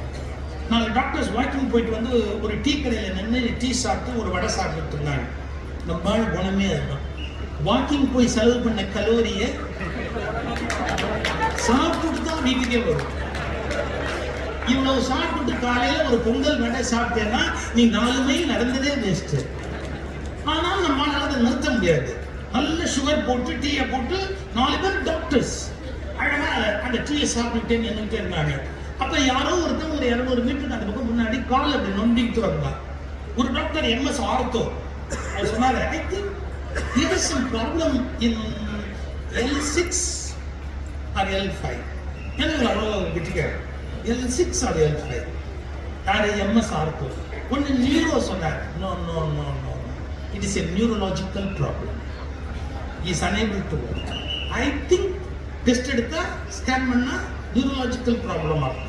உடனே இன்னொரு டாக்டர் சொன்னார், இல்ல மசில்ல சம் ப்ராப்ளம் இருக்கணும், அந்த மசிலை டெஸ்ட் பண்ணணும், நம்ம ஏதோ சம்திங் நமக்கு ராங், அது என்னன்னு நம்ம பார்க்கணும். இப்படி 4 டாக்டர்ஸும் பேசிக்கிட்டே இருக்கும்போது அவன் அப்படியே டீ கடை கிட்டக்க வந்தான். இந்த 4 டாக்டரும் பார்த்தாங்க. அவன் ஒரே ஒரு கேள்வி கேட்டான், யாராவது செருப்பு தைக்கிறவங்க இருக்கிறாங்க? அவன் செருப்பு அருந்து போயிருக்குது, அவ்வளவுதான். ஆனா 4 பேர் 4 அபிப்பிராயம் சொல்லிட்டான். என்ன 4 கருத்து சொல்லிட்டான். எதையும் படிக்கிறது இல்ல, எதையும் தெரிஞ்சுக்கிறது இல்ல, ஆனா எல்லாம் தெரிஞ்ச மாதிரி எல்லாரும் பேசுறதுங்கிற இன்னைய சமூக ஊடகங்கள் செய்யற கொடுமை இருக்கு பாருங்க. அதை எப்படி ஏத்துக்கிறது? நீ என்னுடைய வேறு படிச்சியா சார்? இது தமிழ் சித்தர் மரபு அப்படின்னு ஒரு புஸ்தகம். இது என்னுடைய philosophy professor TM கணபதியினுடைய PhD thesis. இந்த தீசிஸ்ல அவர் ஒன்னு எழுதுறாரு. என்னன்னு கேட்டீங்கன்னா, அக்கார்டிங் டு வேதா ஒரு மனுஷனுக்கு நோய் வந்தா வைத்தியம் பண்ணக்கூடாது. இதை நானா சொன்னா பிரச்சனையா இருக்குவீங்க. அக்கார்டிங் டு வேதா ஒரு மனிதனுக்கு நோய் வந்தா அவனுக்கு வைத்தியம் பண்ணக்கூடாது. ஏன்? பிகாஸ் ஆஃப் ஹிஸ் கர்மா, அவனுடைய கர்ம வினையின் காரணமாக அவனுக்கு நோய் வருவதால் அந்த கர்ம வினையின் காரணமாக வைத்தியம் செய்யக்கூடாது. அப்புறம் யார் யாருக்கு வைத்தியம் செய்யக்கூடாது அப்படின்னு ஒரு லிஸ்ட் இருக்கு. இது எல்லாத்தையும் அவர் மென்ஷன் பண்றாரு. சித்தர்களை பற்றி எழுதுறாரு. சித்தர்கள் இதற்கு மாறான சிந்தனை உடையவர்கள், வேதத்துக்கு எதிரானவர்கள். யாருக்கு நோய் வந்தாலும் அவர்களுக்கு வைத்தியம் செய்ய வேண்டும். சித்தர்களுடைய கோட்பாடு இது. ஏனென்றால் கர்மவினையால் நோய் வருகிறது என்றாலும் அதை காப்பாற்ற வேண்டிய பொறுப்பு நமக்கு இருக்கிறது. இதை உணர்ந்து கொண்டு செயல்பட்டவர்கள் சித்தர்கள். அவருடைய PhD தீசிஸ் இது. ஆனா நம்ம அதை புரிஞ்சுக்கிறோமா? இன் வேதா வைத்தியம் பண்ணாதே அப்படிங்கிறதுக்கு ஒரு ஸ்டான்ஸா இருக்கு. Sir is a scholar, professor, philosophy professor. அது என்ன ஸ்டான்ஸா, எந்த வேதத்துல எங்க இருக்கு மென்ஷன் பண்றாரு அவரு. சோ ஒரு காலத்துல திங்க் பண்ண திங்கிங் பேட்டர்ன் தப்பா இருந்தது. அடுத்த காலத்துல அது மாறுது, அடுத்த நூற்றாண்டுல இன்னும் மாறுது. ஒவ்வொரு நூற்றாண்டுலயும் திங்கிங் பேட்டர்ன் மாறிக்கிட்டே போகுது. இது நம்ம புரிஞ்சுக்கணுமா இல்லையா?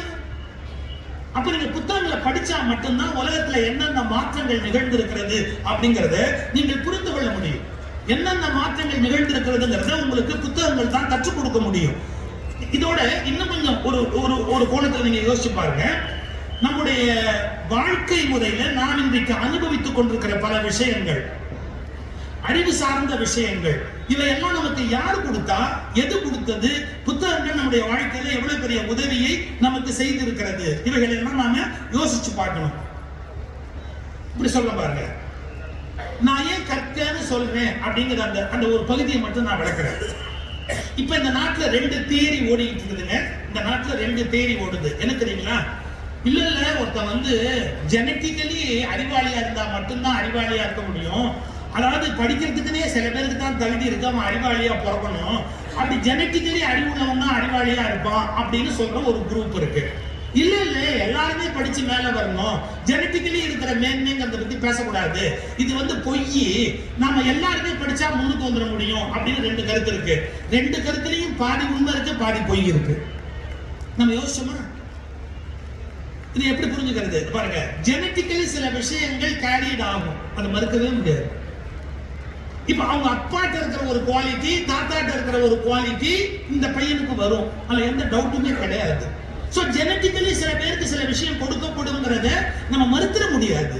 நீங்க மனித ஜீன் அதை எடுத்து படிச்சிருந்தீங்கன்னா, மனித ஜீனுடைய இயல்பு என்னன்னு கண்டுபிடிச்சீங்கன்னா, 7 தலைமுறையா ஒரு காரியத்தை செஞ்சா, இந்த வார்த்தை கவனிங்க, 7 தலைமுறையா ஒரு காரியத்தை தொடர்ந்து செஞ்சா 7வது தலைமுறையில வர்றவங்களுக்கு பை பர்த் இட்செல்ஃப் அதனுடைய சீக்ரெட்ஸ் அத்து முடியாது. இது ஜீன்லயே இருக்கு, ஜீனோட இயல்பு.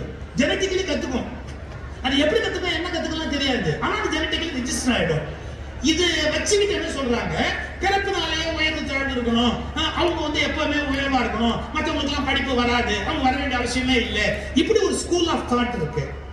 இது அத்தனையுமே பொய், அதெல்லாம் ஒண்ணுமே கிடையவே கிடையாது, எல்லாமே வந்து இட்டு கட்டப்பட்டது அப்படின்னு சொல்லக்கூடிய இன்னொரு தாட் இருக்கு. நான் ஓப்பனா பேச முடியாது, எனக்கு சில ரிசர்வேஷன்ஸ் இருக்கு. நான் ஒண்ணு சொல்லட்டுமா, இது 2மே 50-50 தான் கரெக்ட். ஒரு உதாரணம் சொல்ல பாருங்க.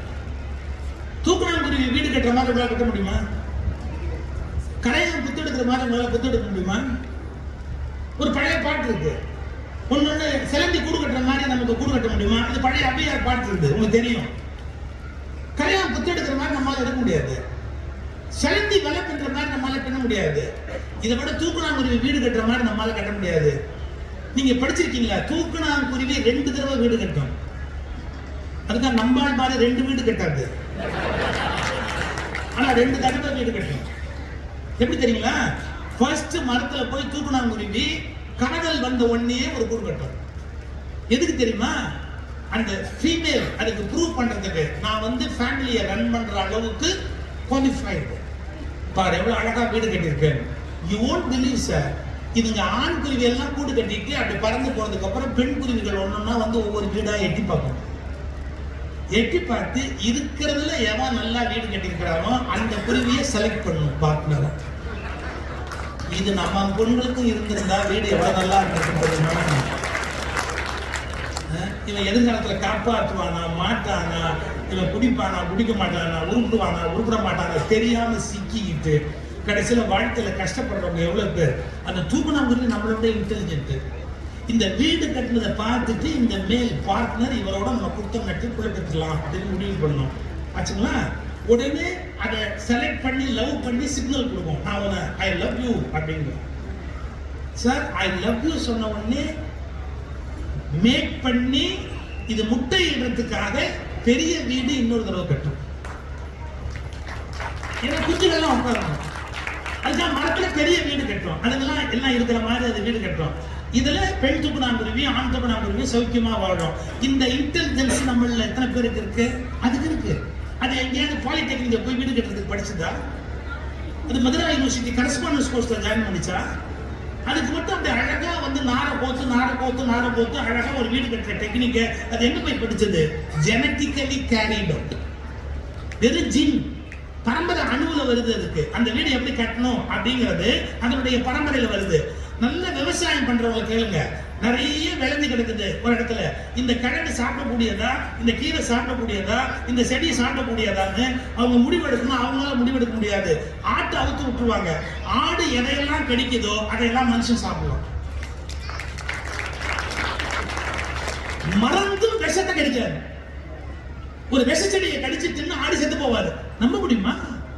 ஆடு வளர்க்குறவங்களை கேளுங்க. காட்டுக்குள்ள அவுத்து விட்ட உடனே அது ஒரு பழத்தை போய் திங்குதுன்னா அதை மனுஷன் திங்கலாம். ஒண்ணு பெருசா கெடுதல் பண்ணாது, உயிருக்கு ஆபத்து வராது. இப்ப இந்த அறிவு ஆட்டுக்கு யாரு கொடுத்தா? தெரியல. அப்படி இந்த உலகத்துல சிலந்திக்கு ஒரு அறிவு இருக்கு, தூக்கணாங்குருவிக்கு ஒரு அறிவு இருக்கு, ஒவ்வொரு உயிருக்கும் ஒவ்வொரு விதமான அறிவு இருக்கு. அப்படி மனுஷனுக்குள்ளேயும் ஜெனட்டிக்கலி சில விஷயங்கள் ப்ரோக்ராம்டு. தாத்தா மாதிரி, பாட்டி மாதிரி, அப்பா மாதிரி, அண்ணன் மாதிரி, அந்த பரம்பரையில வர்ற மாதிரி எப்ப சக்கர நோய் ஜெனட்டிக்கலா வருமோ அப்ப அறிவு அது மாதிரி வரதுக்கு வாய்ப்பு இருக்கா இல்லையா? நீங்க லாஜிக்கை ஒத்துக்கணும். பிறப்பில் சில விஷயங்கள் கொடுக்கப்படுகின்றன என்பதை நம்ம மறுக்க முடியாது. ஆனா ரொம்ப பகுத்தறிவு பேசுறவங்க அதை மறுத்து பேசுவாங்க. இப்ப புரிஞ்சுக்கங்க, என்னுடைய நோக்கம் அதை ஜஸ்டிஃபை பண்றது இல்லை. இப்ப அதுக்குரிய விளக்கத்தை சொல்றேன். எனவே பிறப்பில் வருகிறது என்பதை நான் மறுப்பதில்லை. ஆனால் பிறப்பில் வருவதை சிலர் பெருமையாக பேசுவதை நான் எதிர்க்கிறேன். ஏனென்றால் அது உன் சொந்த முயற்சி இல்லை என் நண்பனே, அது உனக்கு தரப்பட்ட பிச்சை, அது உனக்கு போடப்பட்ட பிச்சை. நீ பிச்சையை ஏன் பெருமையாக பேசுகிறாய்? உன் தாத்தன், உன் பாட்டன், உன்னுடைய பரம்பரையில் இருந்த யாரோ மூத்தவன், அவன் மரபணுவிலிருந்து உன் மரபணுவுக்கு ஒரு அறிவு வந்திருக்கிறது என்றால் அது உன் உழைப்பா? நீ பாடுபட்டாயா? நீ கல்வி கற்றாயா? எவனோ ஒரு பரம்பரையில் வந்து விட்டதாலேயே உனக்கு அது வந்து விட்டது என்றால் அது குறித்து நீ பெருமை பேசுவதற்கு ஒன்றுமில்லை. தன் பரம்பரை பெருமையை பேசுகிறவன் மானம் கட்டவன் என்பது என்னுடைய அபிப்பிராயம். இப்ப அடுத்த விஷயத்துக்கு வாங்க. என்ன? சொந்தமா முயற்சி பண்ணி படிச்சு மேல வர்றான் பாருங்க, தானா முயன்று. அவனுடைய அப்பாக்கு அந்த அறிவு இல்ல, அவனுடைய தாத்தாக்கு அந்த அறிவு இல்ல. ஆனா அவன் முயன்று கட்டு முட்டி மோதி பாடுபட்டு அந்த வித்தியை கத்துக்கிறான் பாருங்க. அவன்தான் தன்னளவில் அதை கண்டுபிடித்ததால் அவன்தான் சமூகத்தால் மதிக்கப்பட வேண்டியவன், கொண்டாடப்பட வேண்டியவன், சிறப்பிக்கப்பட வேண்டியவன். இப்ப இந்த அறிவு எங்க வரணும்? சமூகத்துக்கு வரணும். சில சமயத்துல அது ஜெனட்டிக்கலி வருது, சில சமயத்துல அது படிப்பு மூலமா வருது, முயற்சி மூலமா வருது, கண்டறிதல் மூலமா வருது, தானா சேகரிப்பதா வருது. இப்ப என்னுடைய கேள்வி, ஜெனட்டிக்கலா வருது, தானா வரும். இவன் கண்டறிதல் மூலமா வருவது என்பது அப்படி எது மூலமா வரும்? நீங்கள் புத்தகங்கள் படிப்பதன் மூலம் மட்டும்தான் உங்களுக்கு வரும், அல்லது புத்தகங்களாக வாழ்கிற மனிதர்களை படிப்பதன் மூலம் தான் உங்களுக்கு வரும். சில மனிதர்களே புத்தகங்கள், நீங்க அவங்க படிச்சு முடிக்கவே முடியாது. நீங்க சில மனிதர்களுடைய குணாதிசயங்கள் இருக்கு பாருங்க, நீங்க புத்தகம் படிப்பது மூலமா பெறலாம். சார், ஒரு சினிமா ப்ரொடியூசர் தான் ஏவி மே பிச்சைக்காரு. பட் மெட்டிகுலஸா பிளான் பண்ணணும் அப்படின்னு நான் கேள்விப்பட்டிருக்கேன். லைஃப்ல முன்னுக்கு வரணும்னா, இப்போ உங்களுடைய சப் கலெக்டர் கூட நீங்க சொன்னீங்க எல்லாத்தையுமே துல்லியமா பிளான் பண்ணி எவ்ரி மினிட் டிஸ்கஷன் பண்ணி முடிவு பண்ணுவார்னு. ஏவி மெய்யப்ப செட்டியார் வீட்டுல கல்யாணத்துக்கு பிளான் பண்றாரு. யாரு சமையல்னு கூப்பிட்டு சொன்னாரு, நீ இங்க சமைச்சு டெய்லி நீ பண்ண போற ஐட்டத்தை சமைச்சு காட்டு, நல்லா இருந்தா அப்ரூவ் பண்றேன். First planning. ரெண்டாவது, ஏப்பா பணக்காரங்க எல்லாம் கல்யாணத்துக்கு வருவாங்க, நேரா உள்ள போவாங்க, சாப்பிடுறவங்க சாப்பிடுவான், சாப்பிடாதவங்க சாப்பிடாம கிளம்பி போயிடுவான். அவங்களுக்கு கார் ஓட்டிட்டு வர டிரைவர் எல்லாம் சாப்பிடணும்பா. ஒரு காரியம் பண்ணுங்க, வண்டி உள்ள வரும்போதே நல்ல ஒரு பேக்கிங் பிரமாதமா பேக் பண்ணி டிரைவர் கையில கொடுத்துருங்க. ஏன்னா அவர் கார் நின்று உடனே திரும்பி வந்துடலாம். இவர் சாப்பிடாம போகணுன்ற அவசியம் இல்லை. இன்னும் சொல்ல போனா பணக்காரங்களுக்கு தான் சக்கரை வியாதி இருக்கும், பண்ணி சாப்பிட முடியாது. டிரைவருக்கு சாப்பிடணுன்ற ஆசை இருக்கும், முதலாளி விட மாட்டாரு. டிரைவருக்கு சாப்பிடணுங்கிற ஆசை இருக்கும், சாப்பிடறதுக்கான ஹெல்த்தும் இருக்கும், ஆனா இவரு விட மாட்டாரு. அப்ப அவர் கஷ்டம் இல்லை. ஏன் நியமிச்சுட்டு யோசிக்கிறாரு, டிரைவர் வண்டி அப்படி உள்ள வரும்போது இப்ப நீங்க என்ன பண்றீங்க, இங்க இறக்கி விடுவாங்க இல்ல, இறக்கி விட்டு வண்டி போகும்போது டிரைவருக்கு ஒரு நல்ல சாப்பாடு பெரிய அளவுல பேக் பண்ணி கொடுத்துங்க, வண்டியிலே சாப்பிட்டு. அடுத்தது மூணாவது பிளான் பண்றாரு, இலை போட்டு இலையில சாப்பிடுற போது அந்த இலையோட சைஸ் என்ன? ஏன் சார் இது வரைக்கும் கல்யாணம் நடத்தின யாராவது இலையோட சைஸ் என்னன்னு கேட்டுருக்காங்க சார்? இலையோட சைஸ் என்ன? அடுத்தது அதுல பொரியல் நீ எங்க வைக்க போற, கூட்டு எங்க வைக்க போற, நீ பச்சடி எங்க வைக்க போற, நீ எந்தெந்த இடத்துல வைப்பேன்னு இது பாருங்க. அவர் சினிமா டைரக்டர், நீ என்ன பண்ற, ஒரு பேப்பர்ல வரைஞ்சி எடுத்துட்டு வர. அப்போ போதுமான அளவுக்கு அதை இலையில பரிமாறினா அந்த இலையோட நீளம் பத்துமா, அது பார்க்க நல்லா இருக்குமா அப்படிங்கறதையும் டிசைட் பண்ணிட்டு ஒரு இலையை கட் பண்ண சொல்லி, இலைன்னா பேப்பர்ல இலையை வரைஞ்சு அதுல எல்லா ஐட்டமும் எங்கெங்க இருக்கணும், இவ்வளவு மெட்டிகுலஸா ஒரு மனுஷன் பிளான் பண்ணாருன்னா அவரை யாராவது வாழ்க்கையில வீழ்த்த முடியுமா? இது யாரோ ஒரு சினிமா டைரக்டர் தான், சினிமா ப்ரொடியூசர் தான். பட் அவருடைய வாழ்க்கை வரலாறு படிச்சாதான் அவர் எவ்வளவு பெரிய நுட்பமான அறிவுடையவர்னு தெரியும். சார் அவருடைய லாஸ்ட் டே படுத்திருக்கிறார், சரவணன் எழுதுறாரு, ஏவிஎம் சரவணன் எழுதுறாரு. என்ன சொல்றாரு? ஏப்பா பாத்ரூம்ல விளக்கு ஏன் வீணா எரியுது, பாத்ரூம் லைட் ஆஃப் பண்ணு. கோடீஸ்வரர் கோடீஸ்வரர் பாத்ரூம்ல ஏன் லைட் வீணா எரியுது, ஆஃப் பண்ணு. அப்ப காசுக்கு கஞ்சமானவன் அர்த்தம் இல்ல. பாரதியாருடைய பாடல அரசாங்கம் வேணும்னு கேட்ட போது 10 பைசா கூட எனக்கு வேண்டாம், தேச உடைமை ஆக்கிக்குங்க அப்படின்னு கொடுக்கிற பண்பாடு அந்த மனுஷனுக்கு இருந்தது. ஆனா பாத்ரூம்ல ஏன் லைட் எரியுது, 10 பைசா வேஸ்ட் ஆச்சு, ஆஃப் பண்ணு அப்படின்னு சொல்ற குவாலிட்டி அவருக்கு இருந்தது. இப்போ இது நான் எங்க போய் படிப்பேன்? எங்க அப்பா பெரிய முதலாளி இல்லை. ஆனா ஏவி மேபி செட்டியார் வாழ்க்கை வரலாறு படிக்கும் போது பலவிதமான ரகசியங்களை நான் கத்துக்கிறேன். புரியுதா? ஜெனட்டிக்கலா வர முடியாத பல விஷயங்களை பல பெரிய மனிதர்கள்ட்ட நீங்க கத்துக்க முடியும். இதுக்கு புத்தகங்களை படியுங்கள் அல்லது புத்தகமாகவே வாழ்கிற மனிதர்களை படியுங்கள்னு சொல்றேன். புத்தகமாகவே சில மனிதர்கள் வாழ்வார்கள், அவங்களே நீங்க படிக்கணும். வாழ்க்கையினுடைய அந்த இது முதல் செய்தி நான் சொல்ல வந்த விஷயம். ஆனா படித்ததையும் தாண்டி அதை வாழ்க்கையில நடைமுறைப்படுத்துவதற்கு முயற்சி பண்ணணும். மூணாவது, நாம நிறைய படிச்சிட்டோம் அப்படிங்கிற எண்ணத்துல இல்லாம நாம படிச்சதை அனலைஸ் பண்ணி திங்க் பண்ணி ஒரு முடிவுக்கு வரணும். சார் இன்னைக்கு 2 வரி நான் ஒரு புத்தகத்துல படிச்சேன் சார், வெறும் 2 வரி சார், 2 வரி சார்.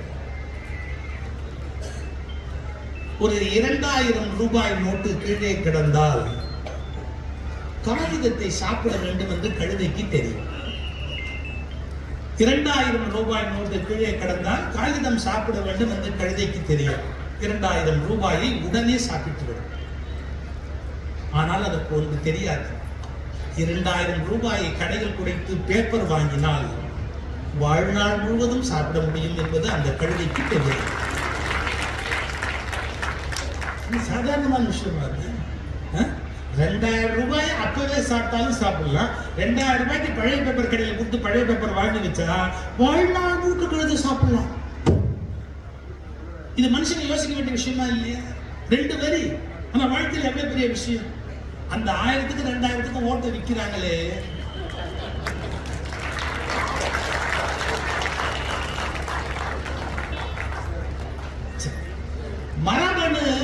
மரபணு அறிவை கடத்துகிறது.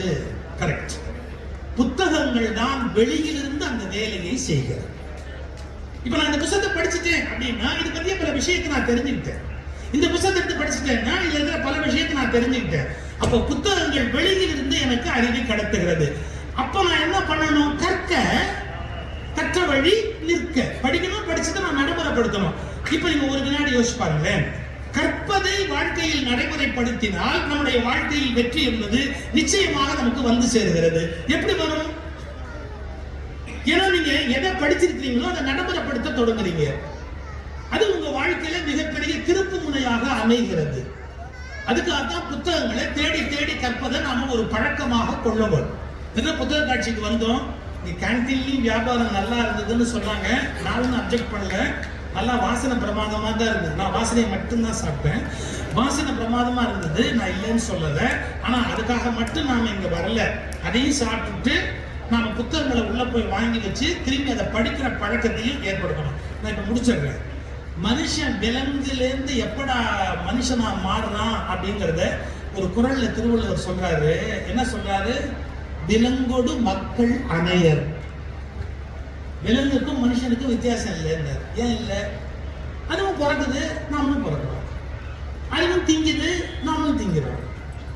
அதுவும் புள்ளக்குட்டி பெற்றுக்குது, நாமளும் புள்ளக்குட்டி பெற்றுக்கிறோம். அதுவும் செத்து போகுது, நாமளும் செத்து போகிறோம். ஆனா அதுக்கு ஒரு நல்ல குணம், எந்த மயானத்துல புதைக்கிறதுன்னு சண்டை கிட்ட கூடாது. நம்ம அது வரைக்கும் சண்டை போடுவோம். நம்ம அதுங்களை விட வன்மமான ஒரு ஆளு. தேளுக்காவது கொடுக்கல விஷம், நமக்கு 6 அடியும் விஷம். என்ன பண்ணி கொடுக்க? வள்ளலார் எழுதுறாரு, ஆகாரம் மைத்துனம் நித்திரை பயம், ஆகாரம் மைத்துனம் நித்திரை பயம் இவை நான்கும் விலங்குக்கும் மனிதனுக்கும் பொது. என்ன? சாப்பிடணும். மைத்துனம்னா உடல் உறவு கொள்றது, ஒரு விஷயத்தை பார்த்து பயப்படுறது, செத்து போகுமோ அப்படின்னு பயப்படுறது, இல்லை ஏதாவது வீணா போடுமோ அப்படின்னு பயப்படுறது, அப்புறம் தூக்கம் வந்தோன்னு படுத்து தூங்க ஆரம்பிச்சிடுறது. ஆகாரம் மைத்துனம் நித்திரை பயம் இவை நாளும் விலங்குக்கும் மனிதனுக்கும் பொது. இந்த விலங்கா இருக்கிற வரையில ஜெனட்டிக்கலி என்ன கேரியடோ அது மட்டுமே போயிட்டு இருக்கோம். நீங்க எப்போ உங்களை வசதி மேல கொண்டு வரலாம் அப்படின்னு கேட்டா, நல்ல புஸ்தகம் நீங்க படிக்க ஆரம்பிக்கிற போது ஜெனட்டிக்கலி உள்ள வந்த விஷயத்தை மாத்திக்கிட்டு, நான் தப்பா இருக்கேன்ல, நான் இன்னும் கொஞ்சம் வளரலாம்ல, நான் இன்னும் கொஞ்சம் ஸ்ட்ரைட்டா போலாம்ல, நான் இன்னும் கொஞ்சம் நேர்மையா மாறலாம்ல அப்படிங்கிற அறிவை எனக்கு புஸ்தகம் கொடுக்க கொடுக்க கொடுக்க கொடுக்க நான் என்ன ஆனேன்? விலங்கிலிருந்து மனிதனாக உயர்ந்து அதை விட உயர்ந்த நிலைக்கு என்னை நோக்கி எட்டு கொண்டு போகிறேன். இப்ப அந்த குறளை முழுக்க படிங்க. இலங்கு நூல் கற்றாரோடு ஏனை அவர்னு திருவள்ளுவர் எழுதுறாரு. விலங்குக்கு மக்களுக்கு என்ன வித்தியாசம்னா, விலங்குகள் புத்தகம் படிப்பதில்லை, மனிதர்கள் புத்தகத்தை படிப்பதால் விலங்காக இருப்பதில்லை. அப்ப நம்ம மனுஷனா மாறணும்னா என்ன படிக்கணும்? புத்தகம் படிக்கணும். ஏன்னா நம்ம விலங்குல இருந்து வெளியே வரணும்.